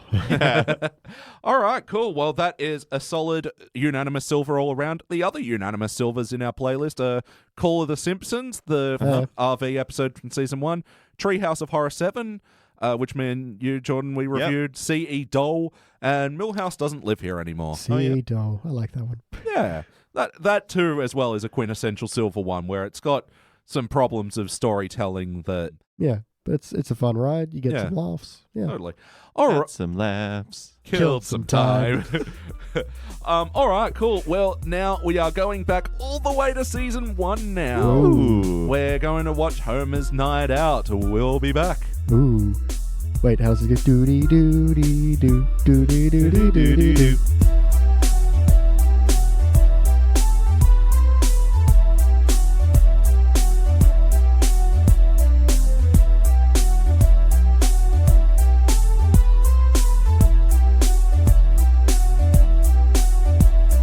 And we are back, and we've just watched our classic and final episode for the evening. This was season 1, episode 10, Homer's Night Out, written by John Vitti, first released in March of 1990. Oof. Wow. So the last one was a Vitti as well. It was. I should have made it a Vitti threesome, but I didn't. Oh well. Right. In this episode, Bart gets a spy camera and takes a photo of Homer while he's enjoying himself at a stag party, and the photo in viral JPEG fashion, but before there was such a thing, it circulates through the entire town of Springfield and gets Homer in a bunch of trouble with Marge. And guys, what did you think? It's all right. Yeah. It's good. It's quite nice. It's like, 'cause I'm already not sure where to rate this one, but I had more fun on the last one. Yeah. Yeah, I think this one is better written almost, I want to say. Like, it's more adult than the previous one. Yeah, it's more plot structured and that, but less laugh out loud. Yeah, kind of less laugh humor. jokes, and It was so about the emotion in this episode. Yeah. Yeah, it was. It also feels like it's a very 90s emotion. This is going to be a weird one to explain in human words, but let's give it Yeah. a shot. Yeah. Well, I think it comes back to, the age-old argument on the Simpsons Index, what's less Simpsons, the thing that was building up the foundation or the thing that, knew what the foundation so much that it breaks rules and all that shit. So, you forgive it a little bit because it is still world building. Yeah, I mean, in this one, Homer's definitely the more the patriarch than he is these days. When he becomes a golden retriever eventually. Yeah, pretty much. And by circumstance, this is very dated. Like I said, the idea with this episode is that, first of all, the internet doesn't exist, and it was back in the day where pictures were circulated. Yeah. You went to the copy machine, or you faxed something, or you did another, chemical reprinting in your red room, or I don't know how that shit works. It's called a dark room. Did either of you do photography in high school? I didn't. I didn't even know if it was available. I'm sure it was in the art department, but I was just I didn't have enough art kind of creativity to kind of go in there. I think I was the music kid, so I was just Oh, fair enough. I did it for a term, and it was fantastic. We had a dark room, and so we played with all the chemicals, and learning how to do that, it's amazing. It's quite a lost art now, I think. Yeah, we had a dark room in our basement. I was a little young at the time, so I didn't do anything. But my brother and I think my dad, your house, developed their own photos and stuff. Oh, cool. I would love to just know how it's done. I know there's chemicals and silver nitrate or something involved. And then how long you keep it in each wine will change its contrast and its stuff like that. Yeah, interesting. And transferring it from the negative to the thing as well. I don't know how that works, but it seems cool and Yeah, it's long forgotten knowledge of mine now, but I just know you had to get it fucking perfectly right in the camera, and then you had to get it perfectly right in the transfer. Just everything could fuck up at any moment. I'm preempting your question here, but while we're talking about the photography part, there's a lot of characters in there who are still trying to figure out what, and you go, whoa, what's going on with Carl's voice? Or, what's up? Mr. Burns sounds really young and all this stuff. But Martin is the Martin that we know from every episode ever since then. He's probably the one that is the most consistent, I'd say, from season one throughout. He was a bigger character in the earlier episodes. He features quite prominently in Bart the Genius as well. I think we're trying to set up for Martin to be more of Bart's foil. Yeah, or counterpoint. Yeah. Because, Milhouse really didn't have a personality, especially in this one. He's just... He's just the file sharer. He's still Bart's best friend though, but he's a nothing kind of. He's just that's all he is. He's a shit friend as well. Does he even have a name yet? He would have, Oh no, he did because he said, "Hey, the other kid came up to Bart, Milhouse, true, and said, you give Milhouse a print, but not me. Why not?" Yeah, fair. But I did have to think because I'm oh god, when was it? When did he appear in that Butterfingers commercial? And did they say his name in the Butterfingers commercial? Yeah. Okay, they do. Yeah, Milhouse exists because of a Butterfingers commercial. Look it up. Look it up, internet. Yeah, so this episode, it does have the unfortunate problem of being a bit dated. So it's not super relatable with the whole photo thing, even though it's fun and for us at least, it is a bit of a nostalgia throwback to a time when. But also, there's a couple of things that don't really play for me, like when Bart calls her the female man. That was a bit... Well, this is kind of what I mean with it being very 90s, is that I remember that growing up, there was this thing about not calling them male men anymore, so obviously it's kind of meant to be male carrier, but he's trying to accidentally done it the wrong way by replacing the wrong male. Yeah. Which is kind of funny, and I felt like that's kind of where this episode comes from in terms of Homer's dancing with an exotic dancer, and I realized they would have had the limit of how much could they have Homer do. Obviously, he can't grind up against her or anything. Yeah. So he slips a dollar. I don't think grinding was invented back then. No. People just danced at least 2 feet away from each other at all times. Anything closer and it was sex. Yeah. So he does put the dollar in the G string or whatever. But for the most part, he is kind of just dancing next to her, and it's yeah. But I realize that's probably the limitation of what they could do. It also feels a little bit like, oh yeah, you stood next to an exotic dancer, you heathen. Yeah.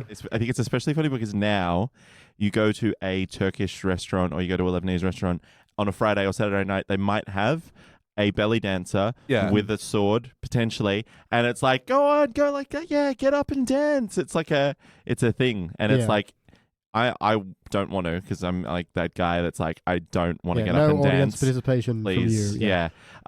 But it's families go to these restaurants, and I'm thinking like Marge is so mad. Yeah. She's so mad at him for this. And I guess it's also because of the embarrassment because it's spread out to the entire town. Yeah, that's it. But the fact that like the act back then versus now, where it's just like a very common thing, it was so scandalous. Yeah, exactly. And so I think that's just obviously, there was a limit of what they could show him doing for it to be wrong. Yeah, absolutely. And they're trying to still paint the Simpsons as a Christian, a typical good old American family.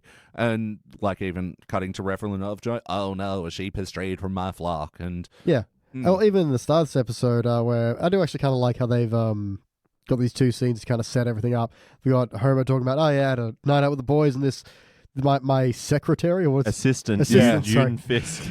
Yeah, Homer has an assistant. What the hell? Yeah. This new kid. No, he met this girl, and I think she actually has the hots for me. And he's very alpha male in this, which would be very nice. I'm just keeping you on your toes, baby. Yeah, I know.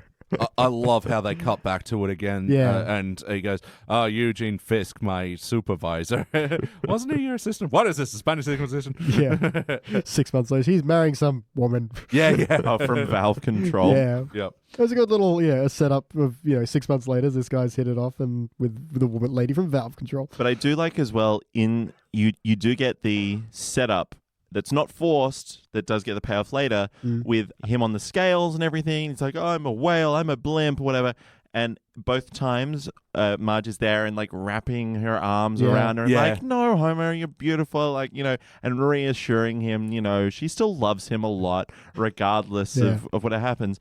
And that comes back later with the, I'd rather feel, my wife's breath on the back of my neck than, grind up against whatever. There was a good quick joke where he's like, I'm a whale, that's it. Exercise every morning. Oh, don't straighten yourself, Homer. Okay, you're right. Yeah. Also, I love how 239 has like its own spot on the scale. Like it's not 240, 235, 240. It's right on 239 and then dots either side. Yeah. It's the fucking imperial system, man. It's all uneven and fucking not divisible by 10 and everything. Yeah, exactly. I'm sure that's what it is. How many yards in half a mile? Oh, God, fuck. Who knows? 14, I think? It's half a quadrant, idiot. You got to divide turn-wise.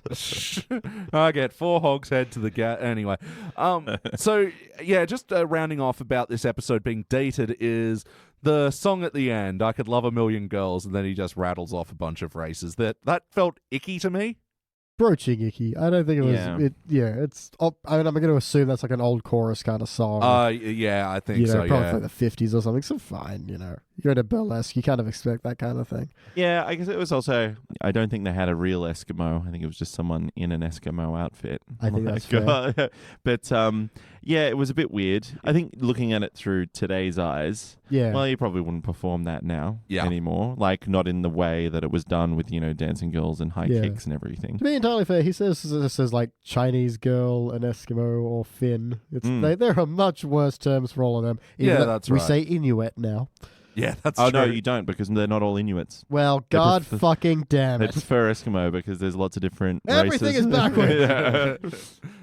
Okay, so the story itself, though, the starting out with the spy camera, it was like a Bart story that ended up being a Homer story, but then was a Bart and Homer story. I know. Well, it's almost, you could almost call the spy camera kind of like a mini B story, because it starts out with Homer and him and being in love with Marge and everything else, and it's all about, and it's setting up to boys' night, and then Bart just getting the spy camera just kind of kicks the A story into high gear, essentially. Yeah, so it was like 2 roads that came together, but like in the second act. But yeah, what I really liked about this story is like you believed Marge's upset and anger. Like that was handled beautifully with the kicking him out and the why you little, why you big, and and the moment that kills me every time is when she threw the drawer of clothes at him. Like she didn't even pack that; she just threw a drawer at him. I thought it was a suitcase. Yeah, so did I. You sure it was a drawer? Oh, was it? Yeah, it probably was a suitcase. I think she threw the drawer at him at some point. But yeah. And yeah, with the tissues and everything, like Oh, that was bringing the guilt home hard. Yeah. If you have any soul at all, you'll need this box of tissues. I will. Yeah, it's like you've rehearsed that, but it worked. Yeah. I think you guys hit on something right, that she was embarrassed as well. Yeah, because everyone had objectified this picture by this point as well. So I don't know why, to be honest. Like, again, a different time before the internet. Yeah. Totally get That's it. exactly it, man. Like, back in the day at school, we used to pass around the nudie mags that we'd steal from our... I hope my Older family... brothers. Yeah, don't listen to this. Older brothers' friends' brothers. But that's right, and photocopy machines like these were the tactics that we had at our disposal back then. Yeah.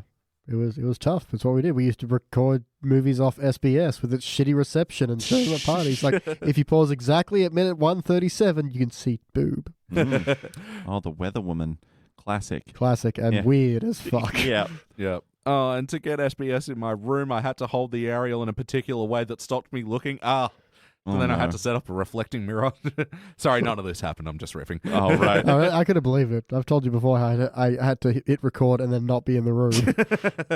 Be elsewhere while it recorded and come back to it later. Yeah. Bloody SBS. Yeah, but the emotion, Marge brought it, and they did spend a lot of time with Homer being out of the house and showed how his life was affected. These are the good points that you give these episodes, is they really take their time and milk the scenes. There's a good bit where you can see Homer's shirt is drawn slightly scraggly, so implying he's just disheveled. And I do really like the line where he comes back and says, "I'm really sorry, baby." He's like, "You didn't even know why you're apologizing." Yes, I do. I'm hungry and my clothes are smelly. I'm tired. Such a child. I like how, that's like I know why I'm apologizing, but that's not what you want to hear. Yeah. And Marge does a good thing, to earn my forgiveness, you must take Bart to this woman and show him the person that exists beyond this picture. Yeah, that's fair. And I think it was an interesting turn, and even for an episode that's 28 years old now, Jesus Christ. I know. It's pretty inventive. Yeah, I do like how they have to go to various smutty places to try and find him. Yeah, Bart, stare at the floor. I do like that. Oh, you better check Mud City or something. Yeah, she's foxy boxing tonight. Foxy boxing. Yeah, there was some great ones. And the place they end up being at is the ye old off-ramp inn. Where, they're having, their cocktail lounge in the buffet area. The sign writing team for this show have just stayed consistent throughout. It was so long, though, as well. I couldn't read it all, but it kept going. It was 4 lines of stuff. I wish I'd paused it, but, yeah. Oh, and Smithers is with a girl. Yeah. Flirting with a girl. He's always clean-shaven, and yet he had a beard. So character models, we'll just touch on this briefly, were a bit off. Character voices, especially. Character voices, yeah. Carl was voiced by Lenny. Lenny was voiced by Mo. Yeah. And the other bit of weird animation is how many dead-on shots there were, front-facing characters. Oh, yeah. You notice they stopped doing that after season 2 because they do look weird when you look at them straight on. Although I did like that shot of, it was almost like a Burns POV shot of Homer, and it's as Smithers leaves the room, and it's his eyes are shifting, and he all right, Simpson, and his eyes flick back to center. Yeah. Stuff like I kind of liked it. You could see his kind of awkwardness, and he was obviously thought he was going to be in deep shit because you know Smithers just been asked to leave the room and everything else. But I think it's effective in some ways, and in some ways they could still find ways to do it. But I guess it's they do look a little bit weird. Yeah. Oh, and one last thing that dates it before we move on to the next question. When they're at the stag party and the cigarette smoke hanging in the air, man, isn't that a forgotten era? Yeah. Well, I think the US was a little bit later in regards to kind of true. I'm pretty sure phasing out smoking indoors. But we were one of the first, I think, or us and Ireland were one of the first ones. But it's definitely, it's not anything that a world that most kids would recognize at all. No. You could smoke inside? What the fuck? No, and I think we grew up in the tail end. I remember being on a plane with a smoking section. Isn't that fucked up? Wow. And restaurants as well. Yeah, I remember. Oh, yeah, because they're smoking at that table over there. They won't bother this table over here. Yeah, I definitely can't smell it from over here. But, I mean, that's it. A lot of restaurants, especially pubs, which, I remember going to as a kid, were just filled with cigarette smoke. And it didn't matter that you brought your kids in there and shit. And, it didn't matter that people had a room that was just, they were filling up with cigarettes. It's just amazing to see. Yeah, hey, it's a changing world now. We used to have mailmen, now we have people. Play count. How many times have you seen this episode over the years? I'm going to say 8. Yep. On a complete random guess. I was going to say, I don't think I can remember this. But then I remembered that bit with the squid dinner and Bart ordering the squid and being like, it's going to be awesome. Tentacles. Yeah. He thought he was so clever. And then it comes, and I remember him like going, oh, and then me as a child going, oh, that looks so disgusting. Oh, and that'd be like, today? Yeah. I mean, it wouldn't look like that, but you know, Wouldn't have an eyeball. I'd have a squid dinner, yeah. But Extra tentacle. But just Yeah. like how he turns a little chartreuse as well. Oh, It's yeah. amazing. Well, la-dee-da, Mr. Frenchman. Chartreuse. They call me the Dulex color palette. Yeah, look, I know I've seen this a whole heap, but I don't tend to revisit season 1 that much. I haven't seen this for, like 20 years. Yeah, but I know back in the day I would have seen it a bunch on syndication. So as a guess, I'm going to say 25, but knowing that, in the last, probably 20 years, I've seen it probably 5 of those times. Any impact or memories this episode holds with you?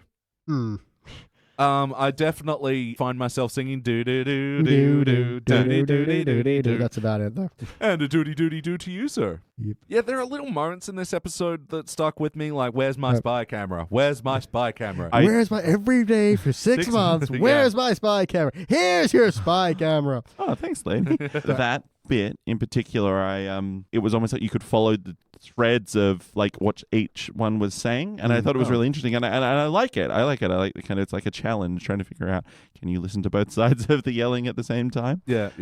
It's cool. I like it. I just thought of another dated thing, but the whole premise of the episode, Bart's cutting ads out of a magazine. Yeah. Like, isn't that a throwback? Yeah. Now it's just spam. People still coupon, I think. Yeah. In Well, the US, this there's was extreme like- couponing. This was like, back page of a comic book kind of stuff with the X-ray glasses. And Yeah.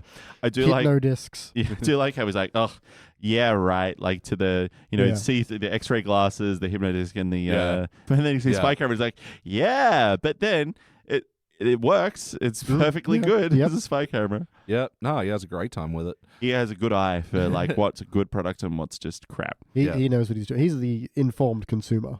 Oh, absolutely. Any of the jokes flew over your head back in the day? Having not seen for this for like 20 years, probably a lot of them. I do like Marge tells him to go take wildlife pictures and his first photo is roadkill. Yeah. I do like Mr. Burns when he's like, research has shown that over 50% of our customers are women. Yeah. No, that was a real sneaky, just hang on. That's amazing. I don't think I would have picked up on like Apu's little get all kinds of I've seen things you can't imagine. Yeah. Like Did it feel like an episode of The Simpsons? And jumping on that, Apu didn't recognize Homer. Do I know you from somewhere, sir? Oh, yeah. yeah. There you go. Like, He's you not on Mr. TV Homer. or something. Yeah. He had amazing hair at this stage. He it did. was so Yeah. big and Yeah, fluffy. a little bit off model. But, Yeah. Yeah. There's a documentary coming out about the problem with Apu or whatever. Yeah, so I'm curious. We will cover that for the Simpsons Index. All I think that belongs at home in our other reviews section as Yeah, sure. coming up. We'll have that and the Family Guy crossover episode. It feels natural that we should do them.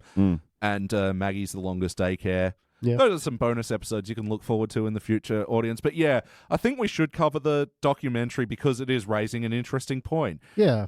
Here is an Indian character that is voiced by a white guy, and he's not making some great jokes at times. No, and I think a lot of that is obviously when it was started and what it was. Yeah. To say it's not voiced by this particular person, I think is somewhat of a moot point because it's vocals. I mean, you got Bob's Burgers where everyone's largely the opposite gender and stuff like that.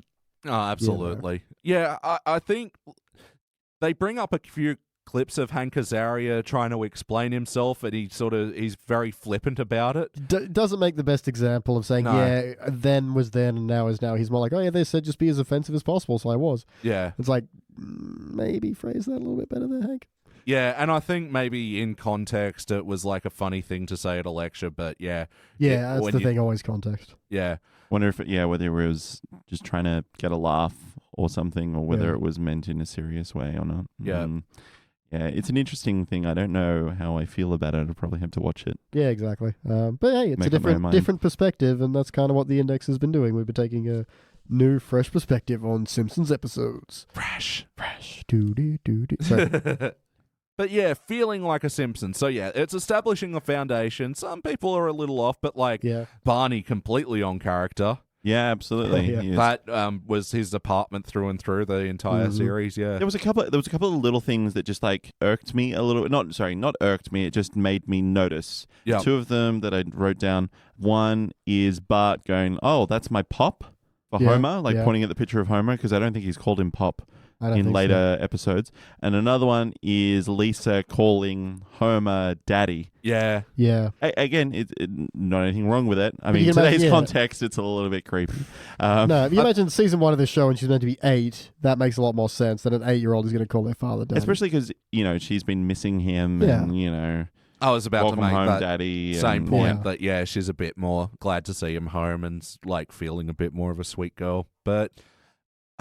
yeah, I can't really mark down any of the characters besides the voice problems, besides some animation, but you forgive this shit. Yeah, and again, this is season 1. This is version 1 of Homer. Yeah. Within the context of it being season 1, everything's on point. Yeah. And I think it does set up a lot of how the show does feel in the end.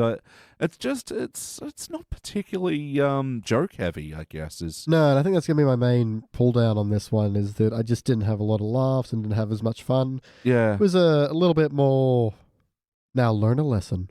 Yeah, it was very much Homer grandstanding at the end, and Marge just appears out of fucking nowhere too. Yeah, how does she know which smutty place they're at? Well, I know he doesn't actually say it in the end. He goes, "We're just going to try one more place." Yeah. He doesn't actually say the name of it, so I don't know.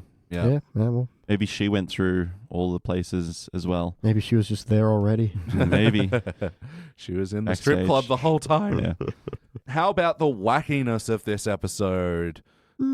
Homer falling off a cage? Yeah. Yeah. He falls down a bunch of stairs and doesn't get hurt. Yeah. I mean, he falls about like 5 meters. Yeah. Onto like a hard floor. So, I mean, that's... Yeah, what a bitch. She was just like... stamping his foot. Yeah. He's not just a piece of meat. I feel like maybe she was panicking. She's like, my boss is going to kill me. Like, but you'll understand. There's some dude. Will he, though? Well... I told you to dance, not have a fat man hang off the cage. But wackiness. There wasn't a whole lot. Not really. I know they're supposed to be the nerds, but the photography kids, like, and your composition reminds me of a young whatever, and all this stuff, and talking about this very advanced stuff for 10-year-olds. That's kind of the joke, though. So it's right. I don't know if it counts as wacky, but the was it the Bachelor, the guy, what's the word? Eugene Fisk. Yeah, the groom to be. Yep. That's for Eugene Fisk. And his dad are there.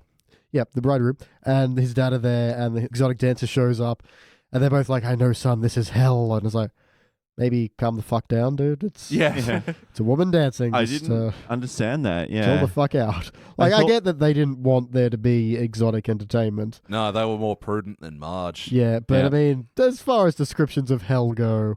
Yeah. Yours is insanely tame there, Eugene. I think it was also because like all the other guys were like so raucously drunk. Yeah. But like he didn't have any friends outside of work that he could have invited to have a good time with him. Would you be friends with that guy? My God. Probably not. How about the heart of this episode? Oh my goodness. Yeah, Homer's grandstanding at the end and his speech about women, I thought that brought it home, especially for some of the more icky moments of this episode.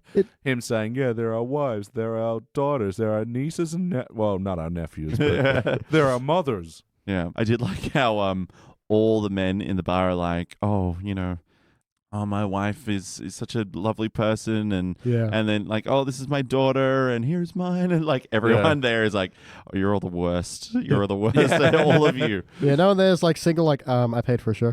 Yeah. I'm waiting. My only problem with that whole grandstanding bit at the end there is, again, like, I understand they can't really show a sleazy kind of place. Yeah. But it's like, this is, burlesque. That they're not, exposing themselves or anything. It's what? A big dance number. I feel like it didn't even seem like burlesque. It was more just like a lounge show. Yeah. Like it wasn't even like, I don't think they were going to strip. I think they were just dancing. Yeah. So it was just chorus girls and And the funny thing to me when Homer was doing that big speech at the end is you had the girls on the stairs, like 6 aside, that were still like holding their arms up in the pose, holding the feathers, and it's like they're just going to be tired. Like just breathe. Oh my God, how how long have I got to hold this Yeah. now? So he's all like, "Oh, but these women aren't meat," and they're like, "Yeah, we know. We went to dance school for a long time. I work hard, man. This is a stage." I also like when Mr. Burns like watching Homer dance with all these women on stage. Like, how does he do it? With his and Mr. Burns was like, "He's a love machine, sir." Yeah. So matter of factly. Yeah. And also when Homer joins in on the singing of the song, and it gets to the guy passes him the mic, and it's just ding. Ding, ding, ding, ding, ding, ding, ding. Yeah, about a billion girls. The piano player's just constantly cueing him, and he's not getting it. It's great. As if he's standing there just like staring and smiling. Yeah, he's just, like, Homer Simpson smiling politely. Did the heart moment land for you guys at the end, though? Like with Marge and Homer and the reconciliation? I don't know as much as the breakup, I guess you would call it. Yeah, the breakup had more hit. Yeah. And at the start when he's like worried about his weight and she's like, "Oh, don't worry about that. I still love you." Almost feeding his denial a little. Yeah. It was just kind of a supportive wife. And I felt it there. At the end, it was too forced, I think. Yeah, the Homer, and I did like Bart's whole little show's over. Only gross people want to see my parents make out. Yeah, see, I thought about that. I'm like, how far we've come. Yeah. From that point. Again, internet. Yeah, you want to see it? You can see it. You literally download an app to then watch people do far more than... to Marge. Yes. Any other mentions about the heart? Kind of a opposite of the heart was when Marge is saying about Bart, like, he really looks up to you. And I was like, oh, no, he does not. He does. Very realistic view of himself. Yeah. But then you can see that, he does. Like Bart's on the side of the stage, like stars in his eyes, watching Homer, like, with all these women and doing the saying, high kicks. Yeah. He's just impressed when he can get his leg up that high. Yeah. I'm impressed. Yeah. Keeping up with the can. That's tough. So yes or no? Yeah, I would. I'm putting this one in the not seeking it out basket, but not exactly turning it off straight away. Yeah, it's one of those things. Like, if I'm trying to leave someone's house because I want to go home, this episode comes on, I'm probably not sticking around. You're cute to leave. Yeah, but which episode is? You know what? Actually, I have work in the morning. Yeah. So playlist, we might watch this again. What playlist does it belong in? Princess Cashmere, she makes a few appearances. Yeah, she pops up every now and She then. has a date with Apu at one point. Yeah. A steamy date. I would say it's Homer and Marge relationship troubles. Yep. This would be like the first one we ever had. Yeah. There's actually a bunch of Marge and Homer relationship stuff in this season. Is this the first though? What was this, episode 8? 10. So yeah, pretty probably far not down even the the line. first at this stage. Yeah. Lisa eating meat. Yeah, she's like, yay, shrimp. Yep. Yeah. They're like insects, so that's fine. Yeah, I can't actually think of many playlists to put this in. It's a strange episode, I guess. It's kind of grandstanding, moralization. Yep, big speeches. Strangling episodes. Yeah, true. Oh, yeah. I just had a couple of anal corners, sorry, because I know this is my go thing for now. it. Go for it. This is your deal. At one stage, they're copying the photo, but just with the lid of the photocopier open. Yeah. With their hand just pressed on the thing. I'm like, that's going to be a shit copy, man. That bugged me too, yeah. Also, Marge's teeth at the very start when she's brushing them. Yeah. At some point, it looks like she's just got no separation between her top and lower teeth. Yeah. And then other times she's talking, it looks like she has no teeth at all. Like you can't see them. They do that a lot when they do anyone like baring their teeth for like brushing or something. They kind of just become straight lines, straight down. Yeah, happens a lot in pretty much all the animations, I think. Yeah. Oh, playlist. Another scratch and win. Liberty Bell, Cherry. Yeah. Yeah. Yeah, I have got so little notes about this episode. Yeah, it was weird to watch actually. Yeah, and the fact that we're struggling to think of other comparable episodes to pair it with, there's a lot about it.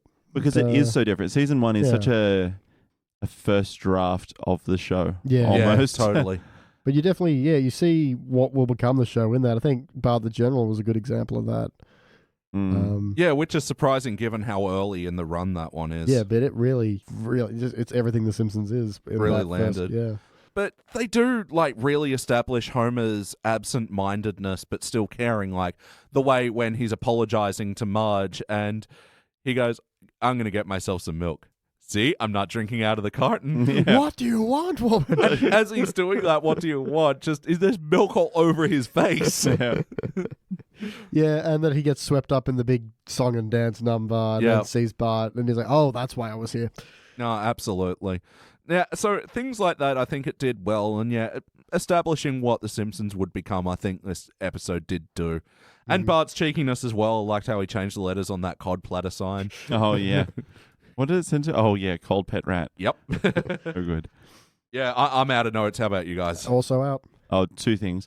Burns' arm when he's leaning up against the window is like this weirdly long elastic thing that is like droops down almost to like his waist and then back up like above his head as he's like leaning against it. And two, I liked Bart's well, it's just the four of us tonight. So then we're going to the thing and you're like, oh great, I'm gonna wait. Four of us who escaped. Yeah, knowing that Marge and Lisa are in the room, so it was either Maggie or Homer. Yeah. Interesting. All right, well, I guess it is time to rank this thing. BT.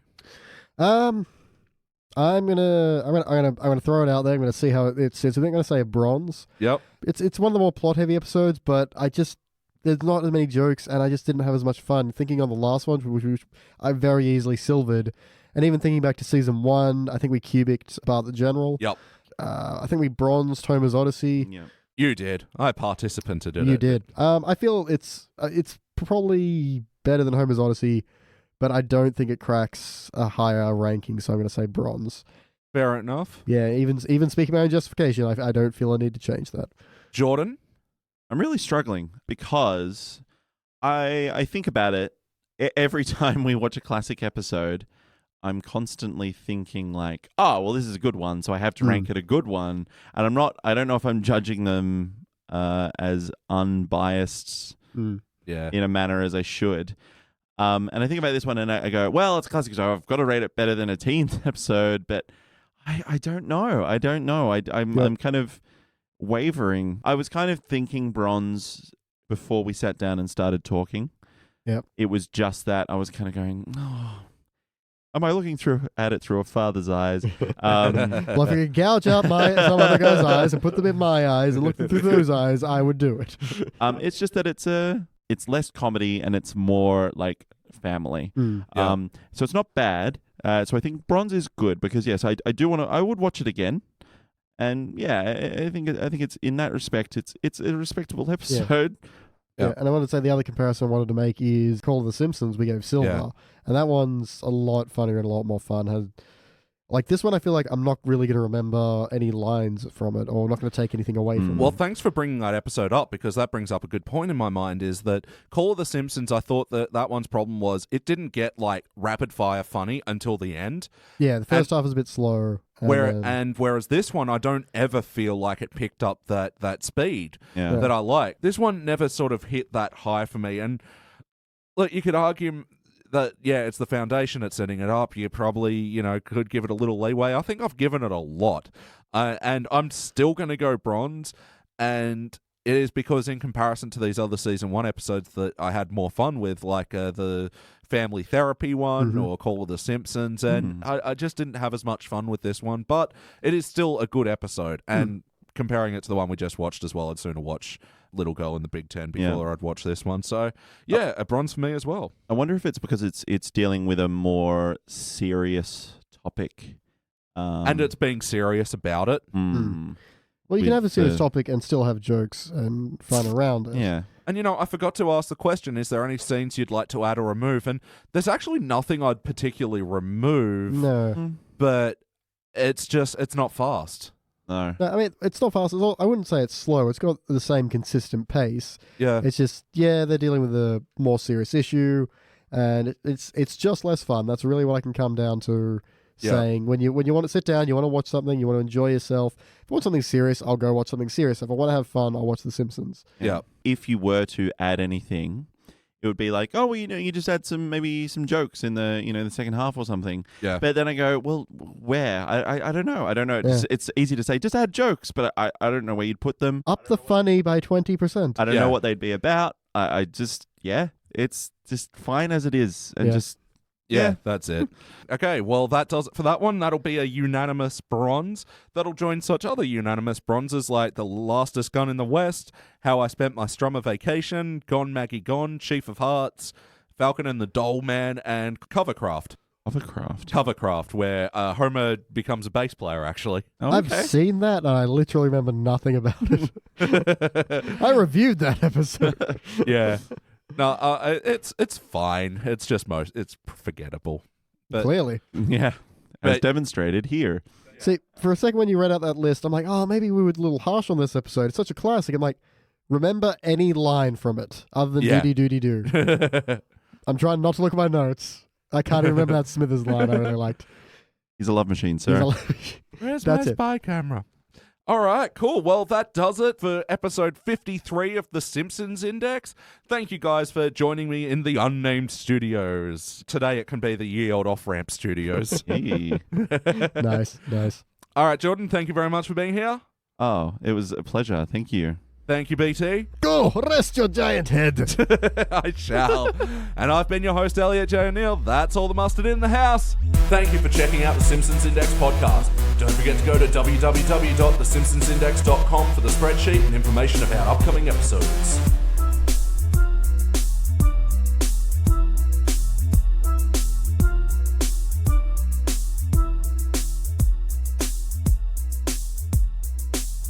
And for today's extra content, So bizarre. Yeah. And the manifest deleted scenes and the manifestation of his guilt. BT, any other final notes about this episode before we rank this thing? Let me consult my notes. Yeah, similar kind of. Sorry, I'm Just eating a pen. I'm eating a pen and trying to rearrange myself. You give him all the snacks in the world, and he eats pens. Oh, yeah.